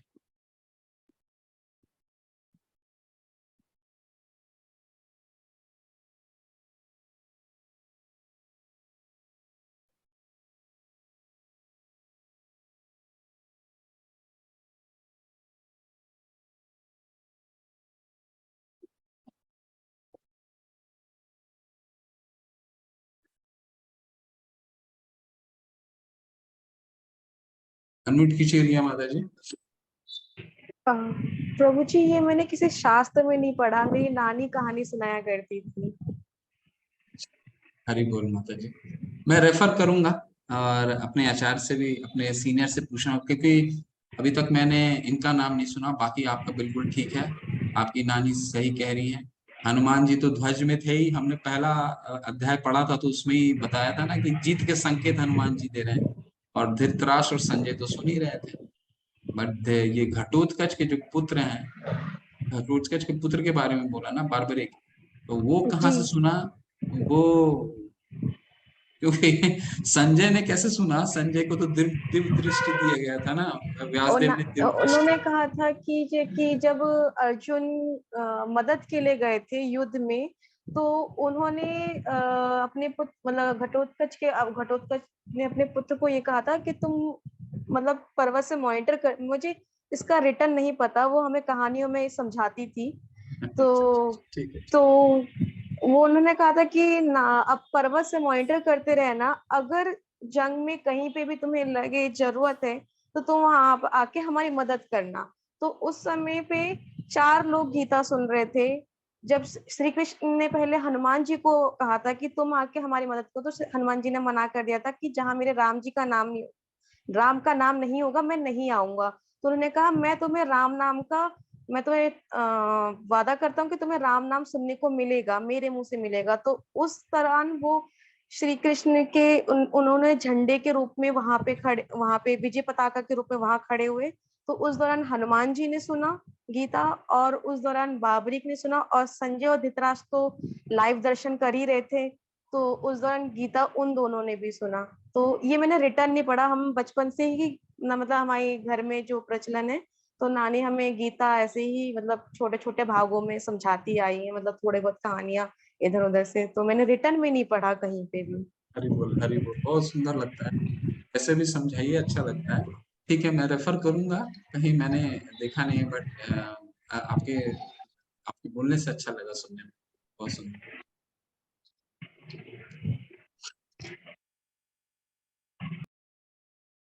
विनीता माता जी, हरे कृष्णा माता जी, अनम्यूट कीजिए प्लीज। हरे कृष्णा प्रभु जी। जी, मेरा कोई क्वेश्चन नहीं है, मैं खाली वो बर्बरिक का थोड़ा स्टोरी मैंने जो सुना है वो आपसे शेयर करना चाहती हूँ। जी बोलिए।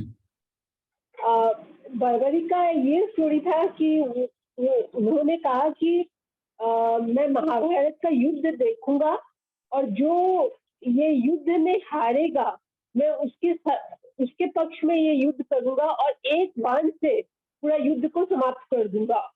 तब भगवान कृष्ण ने उनकी परीक्षा ली थी, बोला था कि इस पेड़ में जितना भी पत्ता है तुम उसमें छेद कर सकते हो क्या? बोला हाँ कर सकते हैं।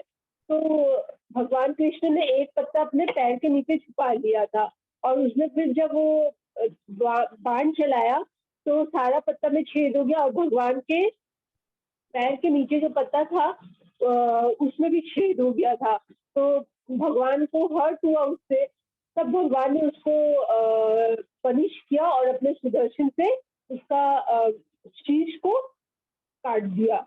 और तब फिर उन्होंने कहा कि उनकी इच्छा क्या है, तो उन्होंने कहा कि मुझे महाभारत का युद्ध देखना है। तो भगवान ने उनको हिल टॉप में सेंड किया उनको शीश को और बोला कि तुम वहां से पूरा युद्ध देख सकते हो। और उन्होंने देखा भी। फिर लास्ट में भगवान ने पूछा उनसे, मतलब पूछे कि तुमने क्या देखा, तो बोले कि मुझे तो युद्ध में खाली यही नजर आ रहा था कि भगवान का सुदर्शन चक्र चल रहा है और सब जगह जो मतलब पाप है वो वैनिश हो रहा है। और कलयुग में अब वो श्याम बाबा के नाम से विख्यात है। अच्छा, चलिए अच्छा।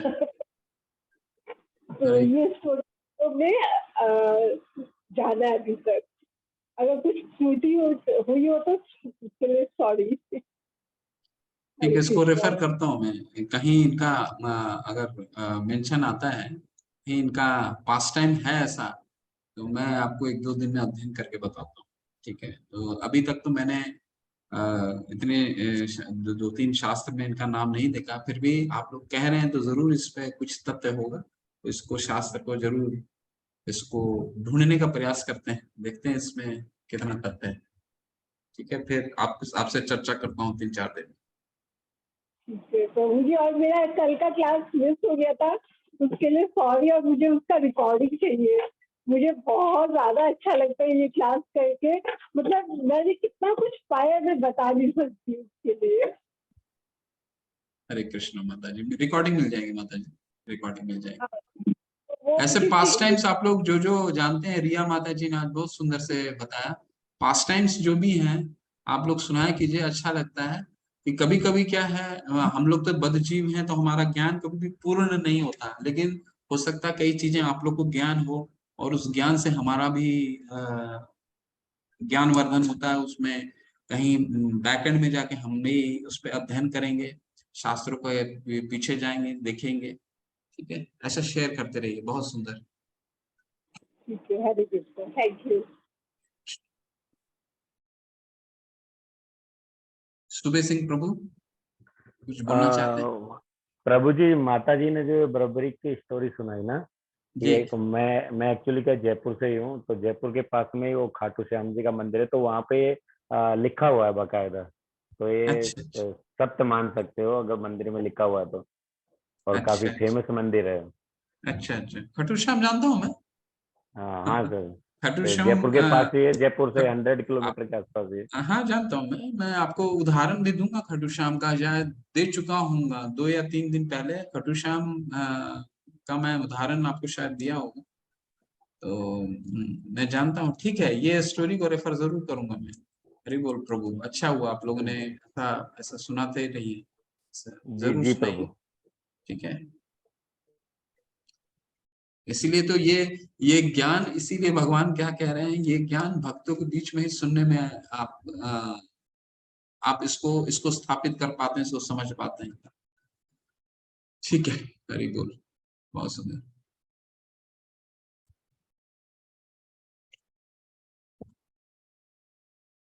ठीक है, फिर चलते हैं आज।